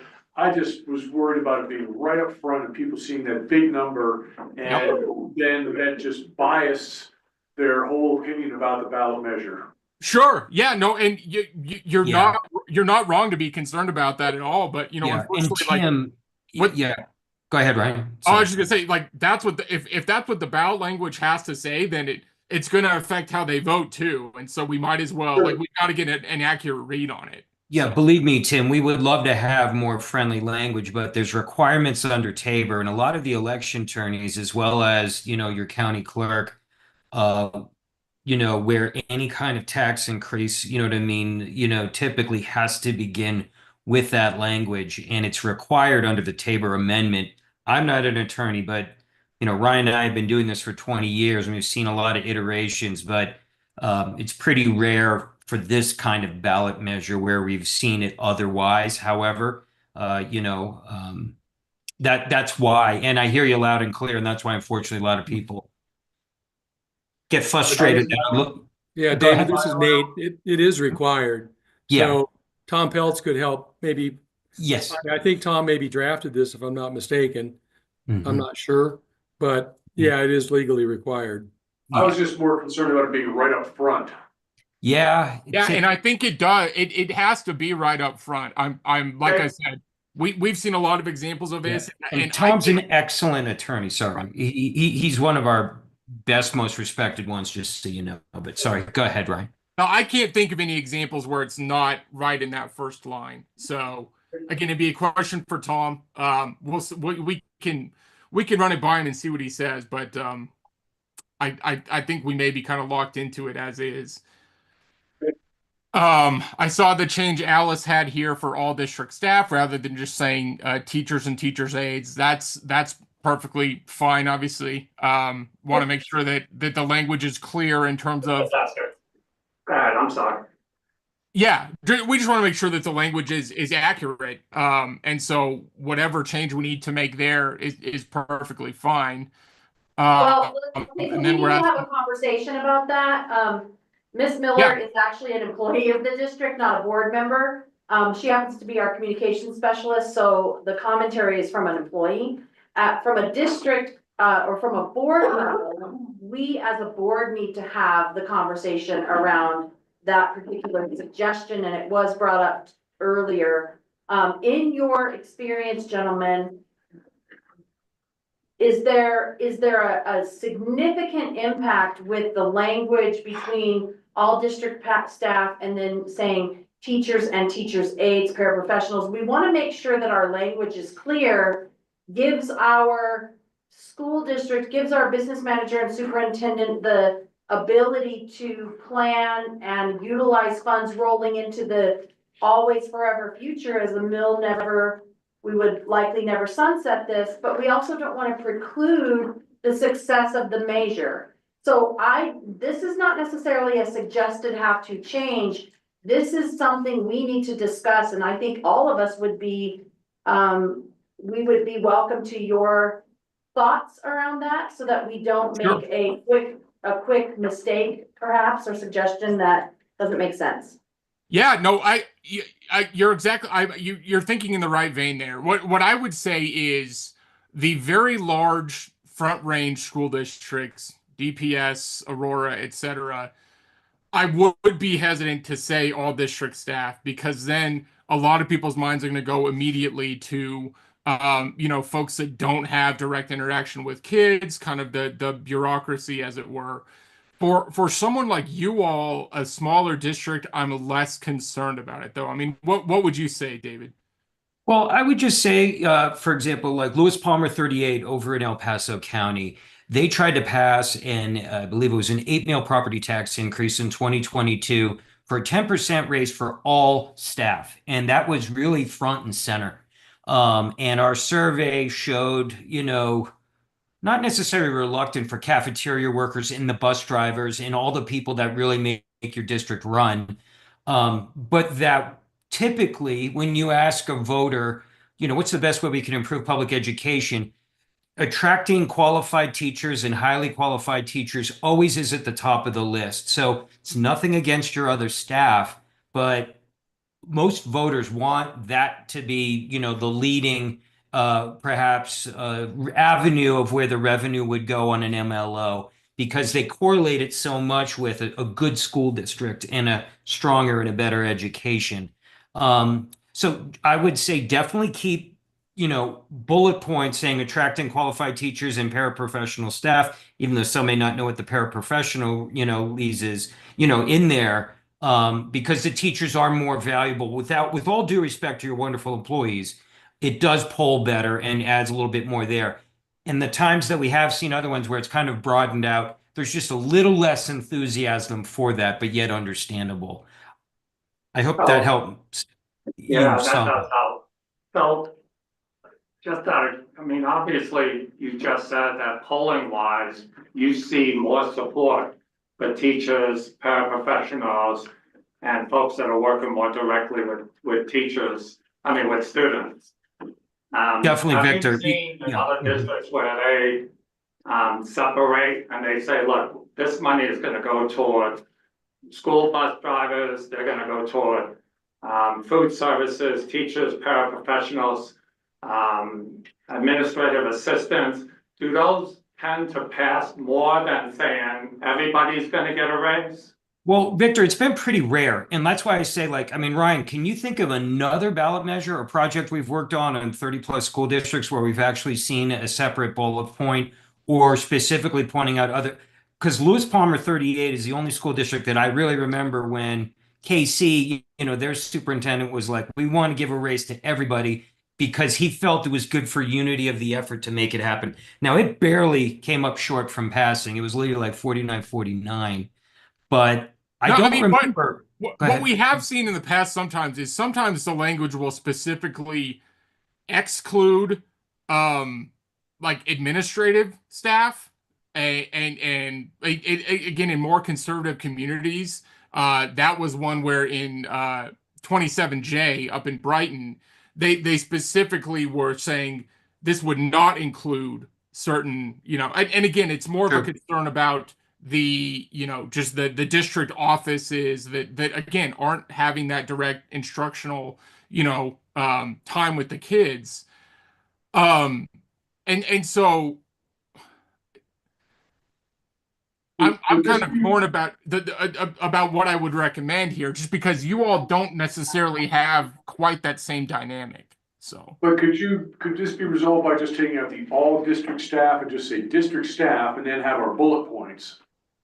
Yes, Yes. we have our bullet points, and would it also be helpful to clarify certified and classified? I mean, I don't know that the public understands and I guess- that, but. right, yeah, the public doesn't understand that unless we explain it to them. And the other part of this is if you do leave it as teachers and teachers' aides, paraprofessionals including, does that preclude using this money for other staff? Correct. I think Right, that's and that'd be a question for an attorney, but you're right. I'm not sure that it does preclude you. It does. So. I think it does, and that's what scares me is that. Well, that's why I say use district staff and then have our bullet points and not say That's all, why, not say all. but to me, district Tim, staff. I say that Yeah. you have the best chance of this passing if you use that language. I But get that. even if this passes and this money goes to teachers, we can still use what we're saving from teachers in the rest of our general fund to bump staff. Where are we The saving? rest of staff. We're not. That's saving- really- We're not saving We're not saying anything. anything. We're- Yeah, we're that's a adding- question for Tom, you know what I mean, Yeah, a qualified there's no attorney, savings. whether you're locked in. But currently, It leads. It just adds to it. Correct, so what it does is it pigeonholes us into the Right. mandate. Right. That so by that putting money it on here- forever Right. only go to certain classifications, which we are all in agreement that those classifications are of the utmost importance. However, it does not predetermine that, the risk is that it predetermines that everybody else is cut out. And Right. that's the problem. Which is what these bullet points also say. So we might be able to add to the bullet point, but Well, leave allow the me teachers to and at least say this. professionals up front. The individuals that are not included in that are making more money No, they're than not. everybody else. No, they're not. Administrators don't make more money? Some of Your them. bus drivers and your No, I'm not kitchen saying- staff are not listed in this language. Right, but we ought to put it in there. I'm not saying that we shouldn't. I'm saying administrators should not be included in this ballot. Mm, I don't like that. And it's not because I have the mindset that we're gonna go start paying our administrators so much money that it's gonna wrap up all of this money. But you have administrators, let me just point out, you have administrators who are teachers. In fact, in our school district, we have administrators that are teaching. Right, They're doing the job of 2 and 3 different classifications of staff. How does that work? Right. I just want to give our district as much opportunity to utilize new salary funding right. as it Well, needs to let be me used point- forever. Let me point out something. We're not saying that administrators shouldn't get a raise. They're gonna get a raise by the budget that we're trying to create right now. I'm not saying that that shouldn't be, but when you look at competitive wages for teachers, for bus drivers, for custodial, for food services, we're not even close. We're not even close, and that's what it should focus on, because parents and teachers and community are gonna respond to that a lot more. They're gonna respond to all district staff. I'm just saying, we put in there district staff, and that includes our bus drivers, and that includes our. But it also includes people that are making 80, But 90, that's 100,000. up for the business Okay, guys. administrator to determine how the Correct. funds are All distributed. right, Well, it's also up to the board. Let's be honest, it is ultimately, it is the board's decision it is. as to how salaries are increased per classification, including all of our administrators. And let's not forget that the one employee this board has is the superintendent. It is up to us to say how much money that person makes. Mhm. So I think the safety of this issue is this. The safety of the issue is ultimately the decisions around who makes how much money overall is in accordance to a salary schedule that the board has to approve, a contract that is offered to a superintendent that the board has to approve. All of the framework of salaries, whether it be from a bus driver, a landscape, whomever, facilities maintenance, the cafeteria staff, a paraprofessional, we just voted to increase paraprofessionals a few months ago, outside of this type of money. I think that the purview is of the board entirely. What the issue is that we're raising here is, by this language, will this handicap the district's ability, years to follow, after none of us are sitting here, the district's ability to utilize the funding as it applies to salaries only for staff, period. The board at the time then funnels the funding funnels down. The board is the one that approves the salary schedule. So the risk of the abuse of this type of thing and being abused is low. It's the communication of how it applies, how it's executed, how it's used moving forward. That is up to that lovely committee that we just charged Mr. Levine to So let take me see on. if I get this right. So you're basically saying that we can say, the money that we get from this mill levy, if it passes, we can say, you know what? 80% is going toward teachers, custodians, food services, buses, all these folks that are working directly with kids. You were saying, we as a board can say, Chrissy, we want 80% of that money to go toward that and 20% go toward the rest. Is that what you're saying? We can absolutely mandate which salary schedule these funds will pour into. However, it would be my opinion that we ask the superintendent and Ms. Miller, and it's gonna end up being Chrissy, you give us your recommendation as to where do you need the money? Because one of the things you've brought up time and time and time again is we can certainly raise where we're at, but the rest of the steps don't always follow. And you've said that over and over. How those steps fund is probably, if I had to take a guess, where you're gonna wanna put that money first. And then you're gonna say, okay, guys, we got this much money annually from this passing. I'm just theorizing it passes. So that is gonna go here. And then we had this left over. You're supposed to recommend to us that leftover then needs to fold in here, here, and here as we align with other districts comparatively.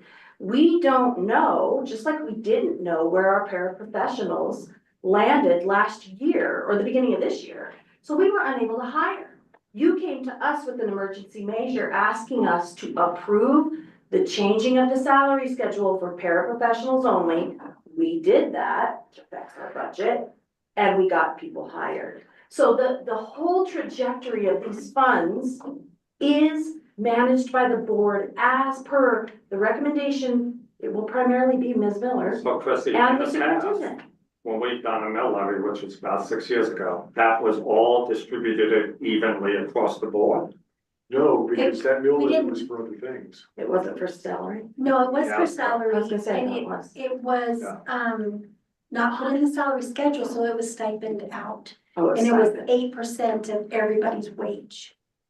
So 8% of everybody everybody across got the 8%. board. Everybody It wasn't, it didn't increase the overall salary. Because It was a, sunsetted. it was a sunset, that's why. What was it? It was sunsetted. This It is was a only 7 sunset. years. So That let's get back to this. So if we change the wording of this to just increasing the salaries of district staff, Correct. including, so if we go down to the next bullet point, Right. all it's saying is attracting qualified teachers. It doesn't say it has to go to qualified teachers. It just says to attracting them by raising salaries. It doesn't say anything about it has to go to them by reducing turnover and establishing the independent citizen review committee. So really, we don't have to add a bullet point because it isn't specifically saying it has to go to anybody. It's just saying that it's attracting them. So if we just change it to increasing the salaries of district staff, gentlemen from Magellan, does that sound okay to you all? By So listening to what? removing one word, just removing all. Is that what we're talking about? Yes, please. Correct. One little tweak that I would just recommend is attracting and retaining qualified teachers. That way your existing teaching staff, that's pretty common. So, I like that. Yep. because that way, we really want as many of your staff, hopefully, to be on board and supportive, so they know I'm not going to be in competition or, lose my job or And we anything. want that to be our focus anyway. Right. Cool. And that way it doesn't pigeonhole us into anything, because it's just attracting and retaining. It's not only these guys. Yep. Cool. I don't think Victor, that wording is gonna affect our marketing of the mill levy. Not if we're clear. I mean, let's see what the survey I don't does. think that- If the survey comes back that this isn't gonna really pass, then maybe that's something that we look at when we put it on the ballot. So how about putting a question and asking our citizens, where do you wanna see the money go? Do you wanna see it to go to this group, or everybody? Normally I would agree with you, however, and I am speaking from an individual on a board who does not and has never had, other than parental influence. I am not a part of a school district I've never worked inside of a school district. As a parent, prior to getting involved with the management of the district or the board of the district, I would not have understood the difference in the different types of employees. I just wouldn't have. And I probably would have excluded people, not even understanding that I was excluding people by answering a question like that. But that goes to your comment about the power of the word teachers. And I agree, the teachers are the priority and will remain the priority. And that's why we have those bullet points there. But that doesn't exclude the priority of these other individuals. And here's the other thing, who's to say in 10 years, we don't have some kind of, I don't know, year-round type, summer positions, or there's not like the MELC aftercare program that all of a sudden starts to thrive and we have to hire an additional. We don't really know what's gonna happen to staffing years and years down the road. This is a non-sunsetted mill. So- That's what scares me. All I'm trying to do and trying to recognize for the board is that we need to do everything we can to pass this mill levy. That's where I'm at. It's not about excluding groups. It's not about, I hate the idea of that. But under the conditions that exist right now from a financial point of view in this community, and challenges from our city council, who's also has a mill levy there, I'm just trying to put the best possible chance for this mill levy.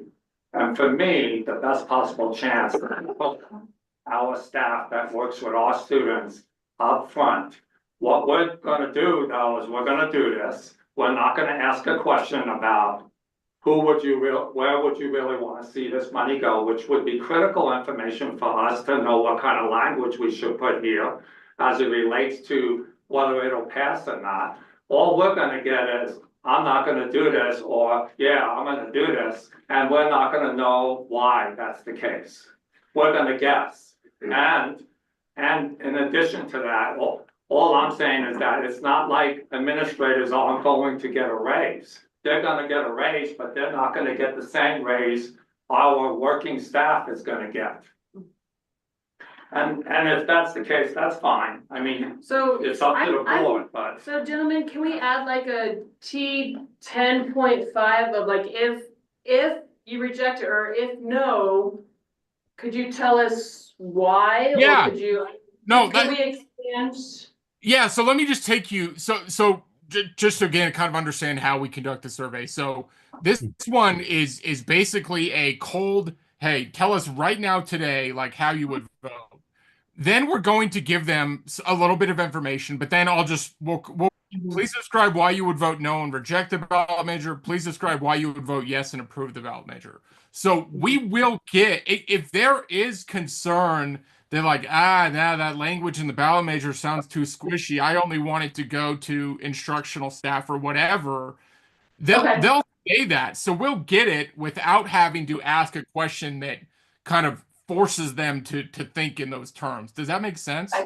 It does, so as long as we get that, because then we can look at that, we can look at that answer and then decide what we wanna do. Yeah, And so basically what we'll do is we'll take all of their answers to each of those questions and we'll pull out the key themes to them and say, here's kind of the 3 or 4 main reasons why people are supportive. Here's the 3 or 4 main reasons why they would vote no. And yeah, you're right. We need to know how much of that is specific to the ballot language, how much of it is just anti-tax, or they just feel like they can't afford it.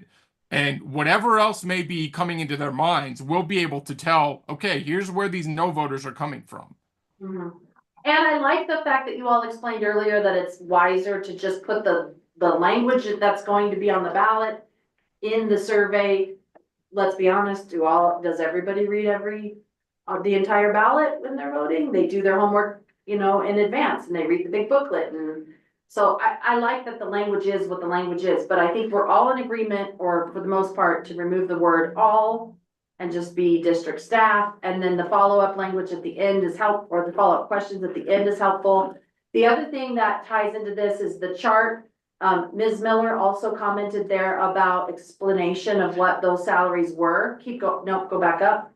Oh, sorry. Chart. Well, it says that the chart below shows override starting teacher salary for the 9 school districts. No, if we include this chart, we need to explain. I disagree. I don't think we need to explain. I think that the perception is exactly what it should be. That is where we're at on the scale of teacher salaries. So you could say regional, educational or regional educators salary comparison if you wanted to. You could change the title. But I don't want a big explanation because people are gonna have a hard enough time getting through this thing as it is. They're not gonna read it. So Yeah, I'm we have glad you to pointed that address out because I was looking for a comment and I missed the comment here. I missed that she added that. She just added that in there and I want it removed. I think everybody else, do you guys agree?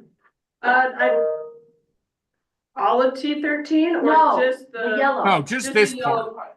Yep. Thank you. Because as long as this part is accurate, Right. we don't need that extra line that she had in. Correct. Absolutely. Thank you. So, and Well- this is, correct me if I'm wrong, but this is accurate. The chart below shows the override mill rate and the starting teacher salary. Yes. Is that the right, that's the right phrasing there? Correct. That is Okay. right. That is right. Okay. Perfect. I'm sorry, folks, one suggestion I make. We may want to recreate this chart and flip it. I would rather have you at the bottom rather than the top, because it's just the psychological when you look at it, so that Agreed. the top salaries at top, and it's just a little observation. And we know that this is a placeholder, but we also, and you'll see when you get the test link and all that, we just want to make sure that this table is clear on cell phones and so forth. So just so you know, we'll invert this. Yeah. yes. Well, That is a yeah, good we can help with that because it came from one of our staff members. Actually, it came from our HR liaison. So I think it's pretty easy for her to adjust that. And I absolutely agree. I think we're all of the same mind table for below looks much perception. better. Yeah, the table below puts us in the right purview, but the table above needs to flip. So it makes Yes. sense. It needs to match. That makes a lot of sense. Absolutely, Emily. Yes. Okay, moving forward, same Okay, so- commentary. Right. So these so this is what we're just discussing, this first ask about the ballot language. And then we just have the information here that's explaining why the district is considering this ballot measure. So we have here the things about increasing fund balances, raising teacher salaries without a tax increase. In fact, the district has never before increased taxes for teacher salaries. Are these accurate statements, or do we need to change anything in that question? I would just say for salaries, in my opinion, but, Just take the word teacher out. or I'd say district salaries, just say district salaries. Or it's salaries, yeah, district salaries. Okay. That makes sense. I just want to make sure we were good there.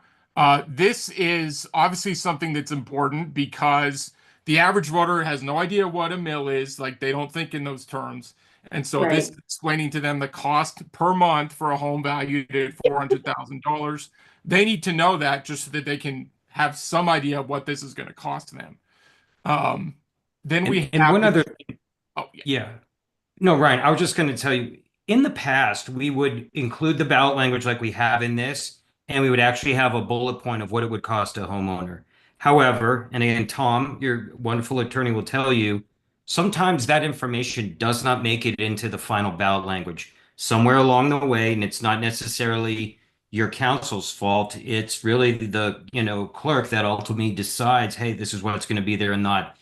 Therefore, it can be in there. We have seen multiple versions of that information, and that information can be worth as much as 3 to 4 points in support, so that when you are mentioning a mill increase and people are like, I have no idea what that's going to cost me, it can really help move a voter from being undecided to a soft yes, perhaps. And the reason we have it down there is that if it makes it all the way into the ballot language and we're able to get there, that's a positive thing. It is always a plus so that people don't have to do the math and it's actually in there. However, since that's not guaranteed, we do put it down just in the information section where it is now. So keep that in mind too, as we go through the survey. And if we move forward with it, the information that we learned from this survey very well may influence what the bullet points are and additional things. So just understand that's part of the investment and part of the reasons of this survey, where we're putting our best foot forward on where we think things will be. However, when we get done with this survey, we would encourage number T12, that information actually being in the ballot language. And we don't like to play attorney, but we do like to know, as pollsters and being in this line of work, we know it does help, but we're not going to overrule an attorney or somebody like that. But we have plenty of examples. So I just want you to keep that in mind. I don't mean to take up too much of your time, but that's why it's down there and no longer in the ballot language. We used to do that, but we found more often than not, it got strips out along the way, and that's disappointing. However, we're not exactly opposed to it because we're not the attorney or the county clerk. So I just wanted to let you know that little bit of information. Yeah, and in fact, how it sometimes works practically is we'll do a survey and it'll show, this is great information. Like, that makes me more likely to vote yes if I knew how much it costs per month. And then we can kind of use that to try to, again, find examples and make the argument that let's try as best we can. Let's fight to include it in the ballot language, knowing that we may not be able to do that, but it's just really important, again, to go back to our conversation about this just being a scary number right off the top. Well, what we found is it's better to throw in, if we can, again, throw in some numbers that aren't quite so scary, like $23.70, right? Mhm. So if all they're seeing in the ballot language is just a bunch of big numbers that they can't wrap their head around, it's going to make it that more difficult for them to say, okay, yep, I understand what this means to me personally. So. Okay. Okay. So just want to make you aware of that. Thank you. Okay, so given our conversation earlier on T14, what if any changes do we need to make to this piece of information? I personally think that it's perfect because it calls for a high ask and points out we still are lower than surrounding districts. Yeah, I really just meant like the first sentence where it says all teachers and staff would receive a $5,000 raise. Do we need to? Looking at the highlighted paragraph, it says if a 10 mil property tax increase is approved by voters, where are you? Yeah, and then keep going, all teachers and staff would Yeah. receive. All teachers and staff would So receive. do we want all? Oh, we need to take out all, yeah. Just put teachers and district staff would receive a raise, period. District staff would receive a raise, period. If you really wanted to dive into explanation, we could put language there, which we just discussed, which was as dictated by approval from the Board of Education as such time as the salary schedules would be adjusted or changed. I mean, this is a tough statement because it's not true 15 years from now. This Sure. this is not this is not money that goes away. How can, it just doesn't make, it's not very clear. We need to be very transparent. This is what we know. This is what we can tell you is everybody's gonna get a raise. That's all we can tell you. Right. So don't know. this 2,000 below and 6,500 less than Durango, those numbers are based off a $5,000 raise. So So, what you could say is we would still be as a district significantly below surrounding districts. So okay, get rid of the 5,000. Just get rid of the numbers. Yeah. okay, yep. And you could say would still be significantly below our closest surrounding districts of Cortez and Durango and Dolores or something like that. Yep, our neighboring, yep, absolutely. Our neighboring districts, So correct? be below Montezuma and significantly below that's the Durango. Yeah, and always will be. All right, so just kind of bear with me here and make sure that we have the right language that we want to use here. So if a 10 mil property tax increase is approved by voters, district staff would receive a raise. Perfect. Then do we want to say, okay, so let's just say this. Let's just make it one sentence. Would receive a raise, but would still be Below Montezuma, Cortez, and significantly less than Durango, or significantly below Durango. Yeah, less than Montezuma Cortez and significantly lower Then than Durango, not our. Durango. Yep. And this is again, a challenge of the committee to explain the why behind that. Property tax values, you know, the tax structure of our community or.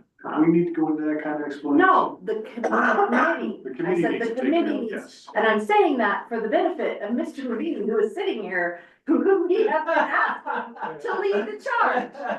I am basically multitasking at his finest, Mr. Hunter. Yes. Perfect. I don't Okay. want him to come back. I want him to understand it right now. Which I think I know that you do, but so many people don't understand this. It's hard to wrap your mind around what a mill means and how much money it is. And that is dependent on the values and the tax structure in your area. Like that's the committee work that needs to be done, is educating the public. To the general public, but when, you know, this is about property taxes. I know. And most property owners are aware, not necessarily about how the mills work out, but they're aware of what these differences are. I disagree. I don't think most of them are. I Alright, think so many T are. 15, we're just basically gonna go right back to the same wording. The director, staff, the attracting and retaining. Yeah, I'm good with that. It's fine. Cool. And then those other changes And then at the please bottom of the describe same. it, you would vote yes or vote no. right. And so then what we're doing here on T18 is only for the no voters. Sometimes we do this. We don't have to do this if you don't want to, but we're asking them, what about an 8 mil rather than a 10 mil increase? Really, we're trying to get a sense of, does that are you really scared by the number, or are you just generally opposed to this on principle? And we need to know the answer to that usually, but to be perfectly honest with you, usually there's not a massive difference. I mean, if we said 4 mils instead of 10, okay, now we're talking. But the difference between 8 and 10, I don't anticipate it's going to be a huge difference, but it may be. We just don't know unless we ask. And So can you do that without putting a whole nother ballot initiative on there? Can you just do the bullet points about what an 8 mil would cost? We could consider paraphrasing, Tim. Yes, we could. Yeah. We could. Because I think we're starting to get really into the weeds. No, on no, this absolutely. one. Respondent fatigue is, believe me, you're not off base there, Tim, whatsoever. And I think, Ryan, we could get away perhaps with a paraphrase. However, do we let them know what the mill amount's going to cost them at 8 rather than 10? Well, so we've told them what 10's going to cost. I don't necessarily think we need to exactly say what 8 is going to cost. They'll be able to, okay, it's a little bit less. I mean, we could, but if we do that, it is going to maybe bias it a little bit. But you're right. We can paraphrase it and we can. Yeah, I'm okay with that if you are, Ryan. And I think that's all right, because by this time in this survey, they know where the money's going. They get what it's all about. And trust me, Tim, too, it's not like we lose 50% of people that start this survey. Like, people want to weigh in on what's going on and they want to know the details, especially when it comes to impacting their taxes. So don't feel that this is like some kind of more of a nebulous survey. Local tax ballot measure surveys like this, people want to hang in there and make their voice heard, and they also want to know what you're up to. So, but Right. And I think we're okay. Yeah, I think we're okay on the paraphrase. we'll even say an alternative ballot measure would have similar language, but may include an 8 mil instead of 10 mil or something like that. Just so Yeah, that the we know. revenue would be going towards the exact same needs Right. outlined in the first ballot measure. Right. However, this one would be slightly lower as an 8 mil, knowing that would you, support, oppose, etc. Yeah, and I'm glad you brought. I mean, to be honest with you, on this draft, I almost did that to begin with, and then decided not to. So I'm glad we're here because you're right. I don't really want to make them read the legalese again. So Right, for the next drop down. okay, and then we have so I that's what I was going to ask when you were saying 0.4 instead of 0.5 earlier. So this one, is interesting to ask, and I'm glad we kind of have the intel on what the town is going to ask because even though it's two different kinds of taxes, one's a sales tax, one's a property tax, we still need to know, like, hey, this, at least for the voters in the town, and understand something too. The voters that don't live in the town, we're not going to ask them this question because they can't vote. So we're And only. you might want to bold the sales tax rather than just have it as to differentiate that this is a different kind of tax. I don't know. Sure, or underline it or something. Sure. Yeah, no, we can. I think I don't have an issue doing that, but we really want to just see, does this affect how you're going to vote on the property tax increase for the school district? Again, normally where we see it really makes an impact is when it's two of the same kind of tax, so it looks like it's a double whammy. But in this case, yeah, a lot of voters are going to see these one after another, the town sales tax followed by the district's property tax. So we just need to know, does that make an impact or not? No. And just in case you were curious, the city itself has about 1,100 voters, and the school district has about 3,300. So just if you were curious, it's 2/3 are outside the city boundaries in the school district. In case you were curious there, so that's good. I mean, that's better than half if you follow me. Yeah, so what that means is that the majority of the voters, of the respondents, won't even see this question. But we need to know if it makes a difference for those who are in the town. So.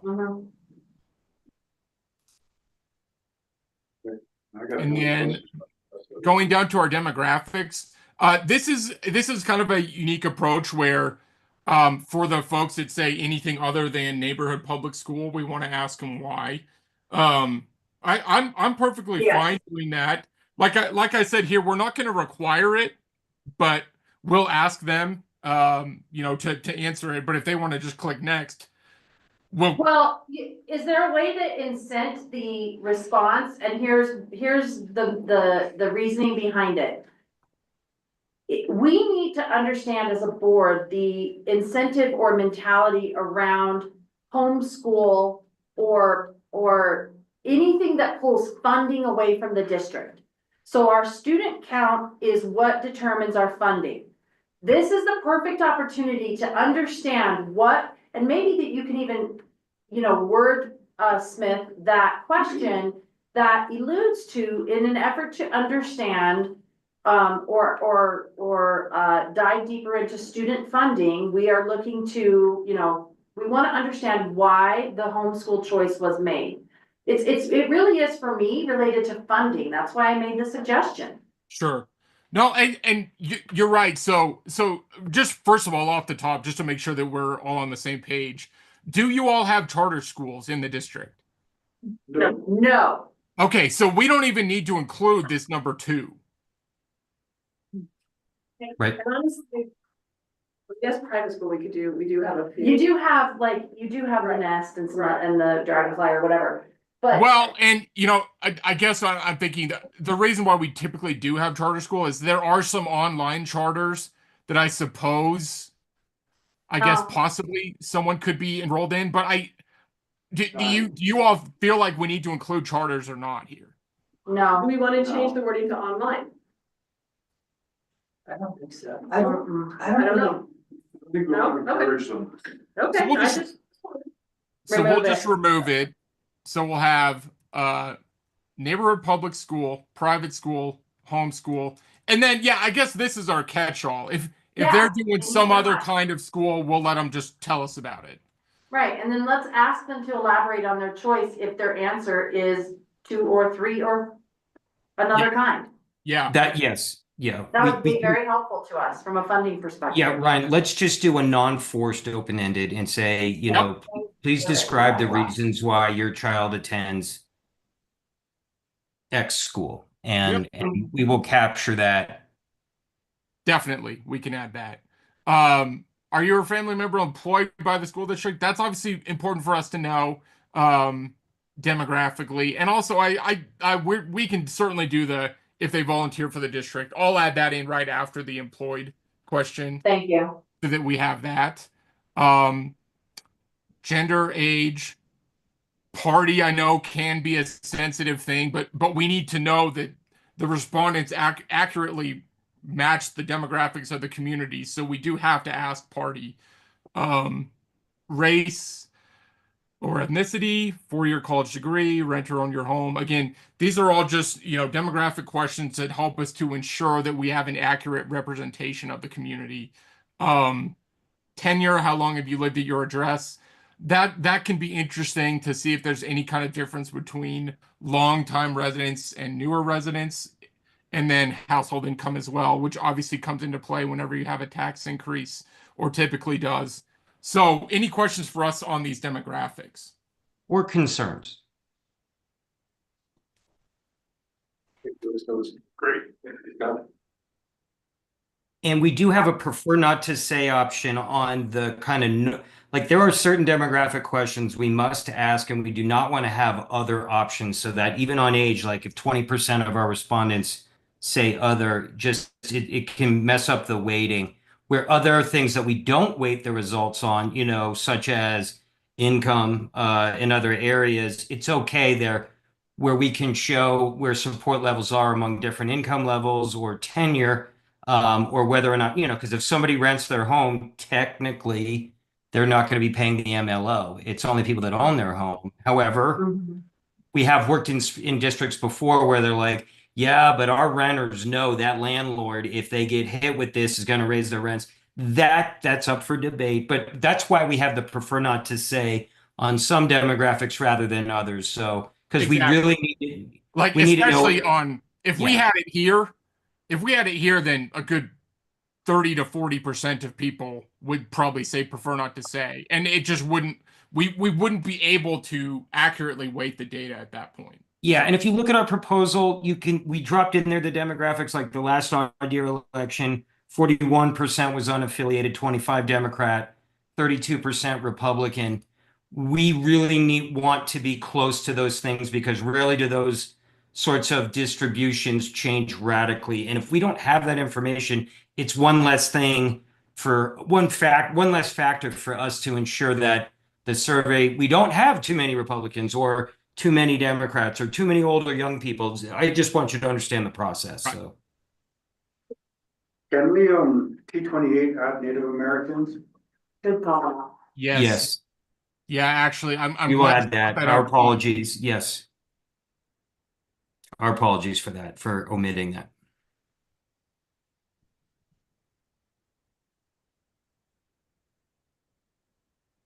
Good catch. Okay, so after we get to the entire, I feel like this is 1,000 pages long, but it's probably not. Are we all in agreement at the end as to the changes that we made thus far? Okay, so the real question on the table is up for discussion as well, which is what are our next steps, right, Mr. Porter? Yeah, So you wanna review that for the board in a larger fashion? oh, yeah. So I think really what this board has, practical, the board can decide to do polling around bond and mill levy, or the poll can just decide to do polling around a mill levy override, or the board could decide to do no polling. I feel like those are the three options before the board. And remind us what the cost is. Oh, $8,000 for these guys to do their really good work. They're the standard in the States. So if we do this, we should go with them. And it is built into our current budget already. So it wouldn't be outside of that. We've been anticipating it. Right. Potential. And do we need to bring that to vote this evening? It's in the action Our item. action item. All right, cool. All right, well, good work. And any other questions or tips, comments?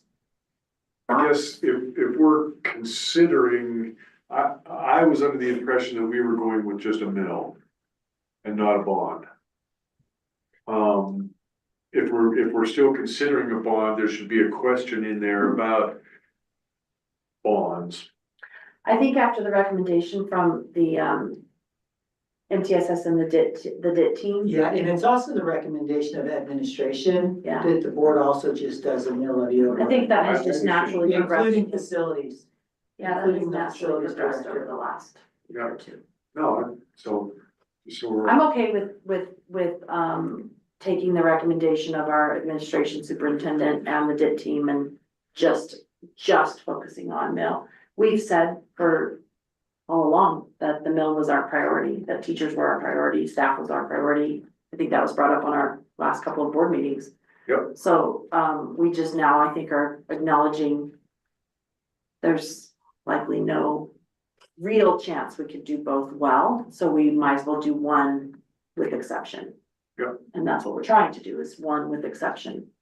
Are we okay with the 10 and the 8 as referenced in the survey? Yeah. Yeah.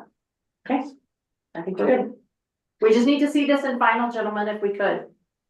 Of course.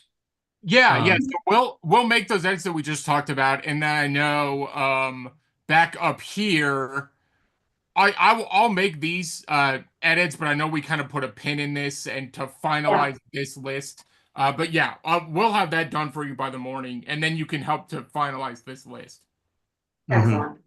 And understand too, you will get test links. Like we're not done so that we catch anything and so forth. And this will be in Spanish, obviously, and all of those things. So there's still a lot of quality control before this goes live. But no, we just hope that we can have the opportunity to help you, like we did help, Montezuma Cortez step away from their bond and do an MLO last year, as well as Durango. You know what I mean? So, I think you're moving in the right direction, and we just would love the opportunity to hopefully help you secure the funding for your teachers and your staff. So again, I'll be quiet, but we just always appreciate every opportunity we get with every school district. So I just have one more question. If we do move forward tonight, what would be the timing to get the survey out? Good question. When is your spring break? Next week.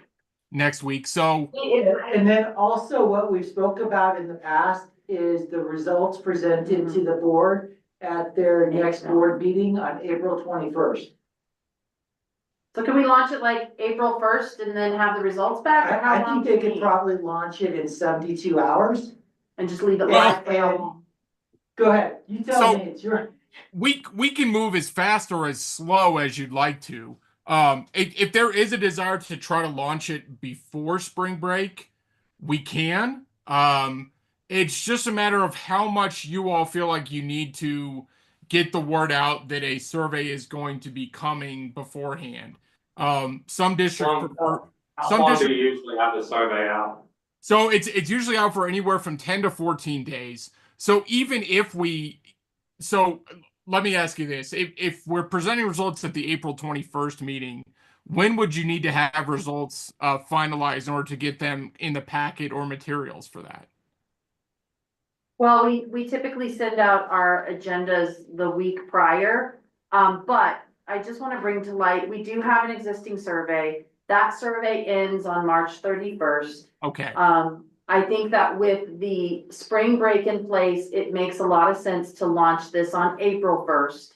Yeah. Rachel, you agree? I agree. What do you feel? Okay. April 1st, April 1st. We're all in agreement that it's gotta be April 1st. Let it run the 1st through the 14th.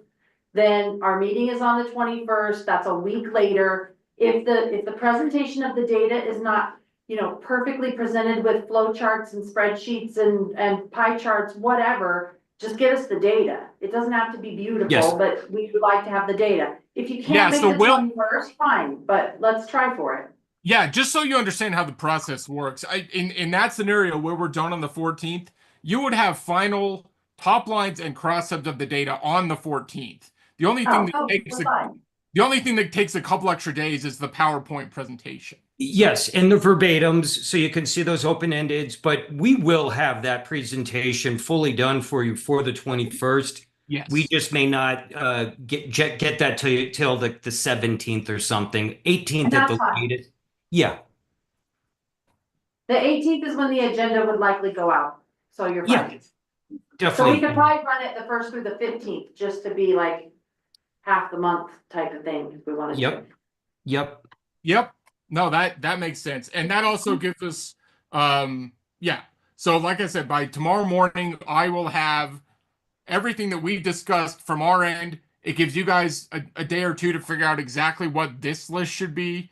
And then we still got plenty of time to get it programmed and get everything ready to launch on the 1st. So. Okay. All right. All right. We will give, Mr. Porter will give you final instruction after our meeting is concluded. Sounds We thought good. Thank you very much. And y'all have a good evening. Thank you. Thank you all.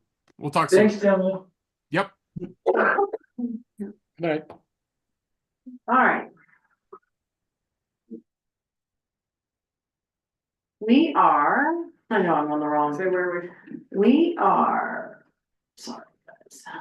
Okay, we are up, now we are, we're at the board action to accept the objective report 2B, which we went over last month. So we need a motion, for objective report 2B. And if anybody remembers, do you remember? Well, it says to discuss first, so do we need to, is there any discussion on it first? I feel like we Do you discussed guys it remember pretty in this depth. one? Yeah. This were with our 4 superstars that came and talked to us. Mr. Gardner, Mr. McNeil. All right, then I move that we approve objective 2B as at standard with the caveat that they're going to really work on Parents and caregivers. That section. So we have a motion. Is there a second? Second. Tim, second.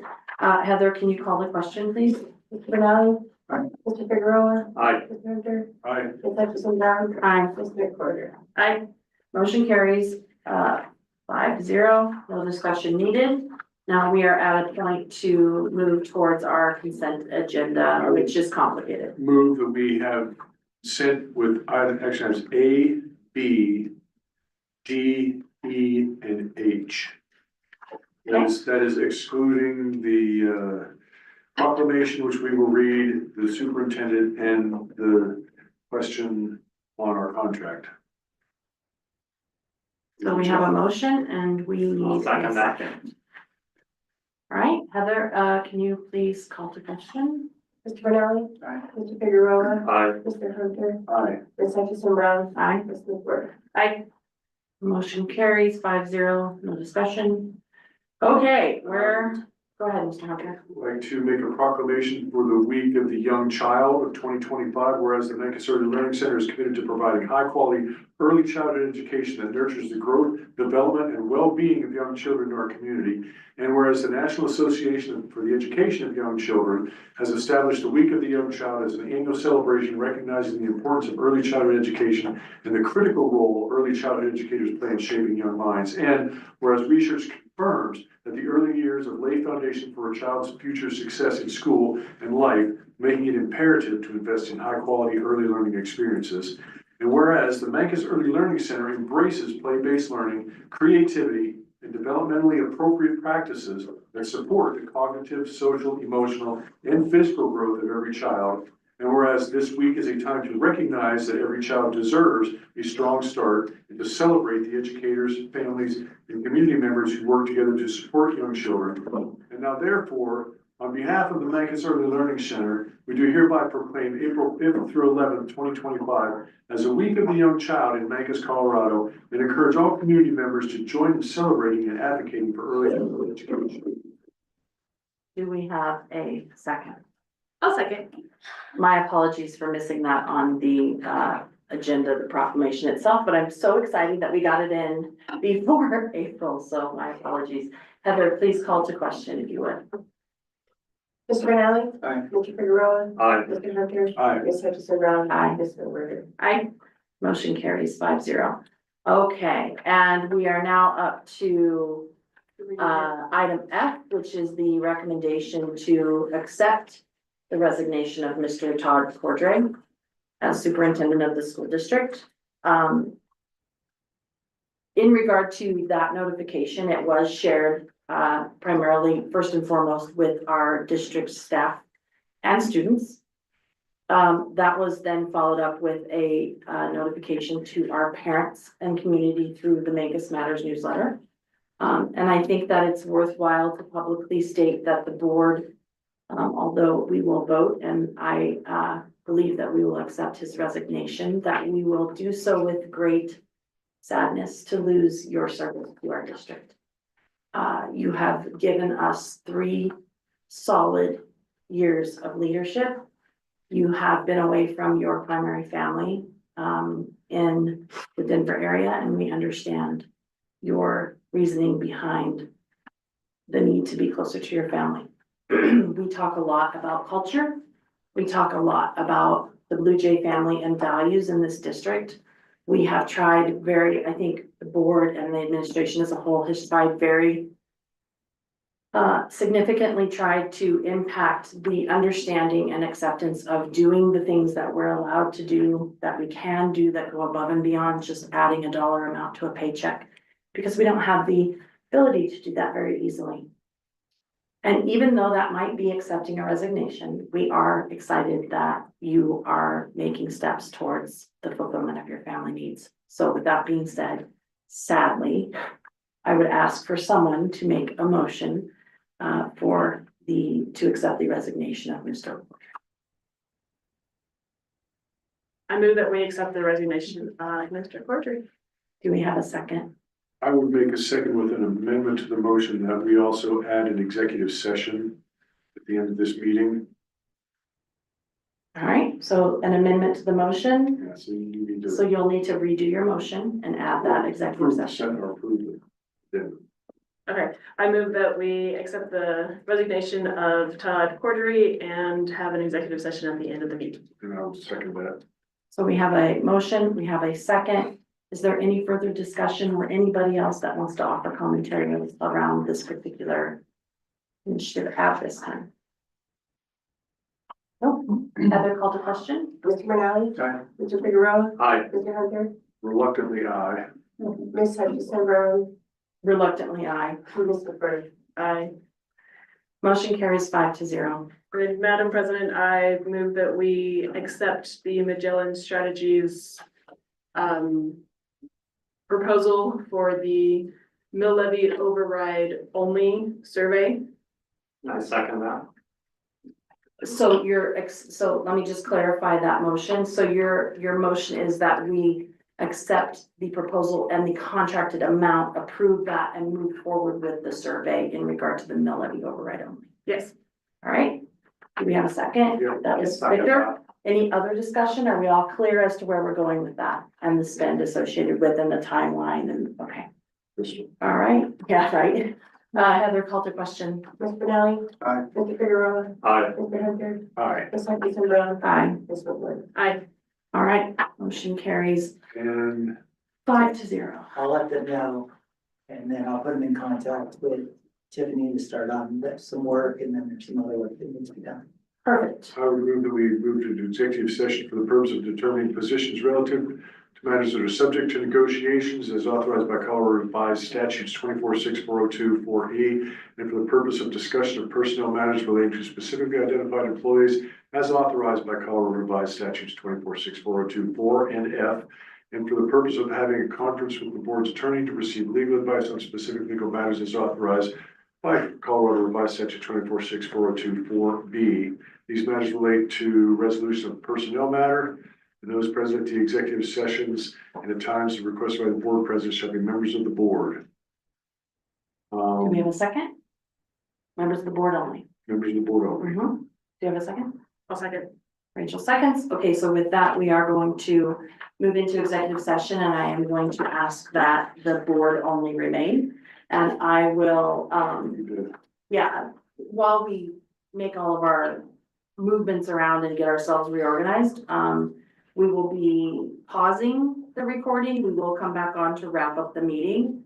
And we will also ask that, at least Mr. Cordery, that and Heather come back in. Chrissy, I don't think you need to wait around. And thank you, Mr. Moody. Thank you. Thank you, Chrissy.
This is gonna have a time frame associated with it. So it's still the survey. Just as we adjourn. So tomorrow she can have some.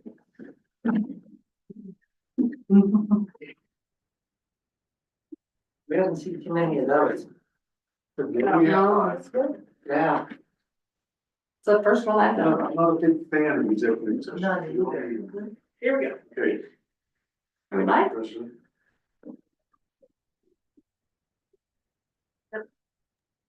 Okay. Yes, I you're think we live. are live. Okay, we are live.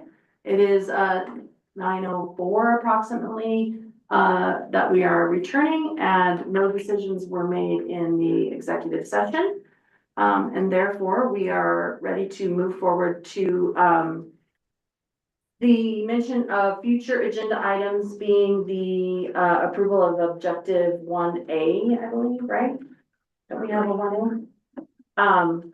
That's what's on our agenda, I believe we do. And we will have more policy follow-up with phase 2 next month as well. Did we learn anything new tonight? Well, okay, go back to future agenda items. Don't we need to add the two A and 2C? That's gonna move all the way to May or is Work, it? April work session. April work session. Okay, And then if that goes well, then we'll just keep We're it not on the sure. April action. so potential future agenda items. Yeah, I don't have that on we didn't put it on the agenda, so we've got to figure out if the work can be done in time. Okay, If not, we'll roll it forward one more month until we have the data that we need. okay. All right, did we learn anything new tonight? Anybody want to comment on? I mean, we can be short and sweet. It is after 9 o'clock. I've been here since 9:30, so. There's a lot, but I'm About good. ballot initiatives. I know, right? We have to talk about ballot initiative. Anybody surprised or unprepared for anything? I don't think so. I felt pretty prepared other than learning about ballot initiative. Able to communicate and be understood on all topics. Yes. No. Did the board cross into operations during this meeting? I thought we were really good with that. Were there any decisions made by the board at the meeting that need to be communicated to the public? Other than looking for, to be communicated as such, we know when the ballot's gonna go out, or the survey's gonna go out about the ballot measure, we know, we pretty much know what's coming, right? It's already directed. And the proclamation MELC will do. We just did it. Right, I thought We'll they reiterate it again. They're gonna do theirs during that week, correct? Yeah, and we'll reiterate it, I think, I think it's worthwhile to call it out Put it out in separately. in various Yeah. school papers. And Exactly, we'll do that separately. And any thank yous specifically, I may do one to the culinary kids because I know that this was culinary No, they did a great job. and they did a great job, so I may do that. Any others that you guys can think of? Should we thank us, Mr. Levine and Ms. Giles? Up there, and put it on the.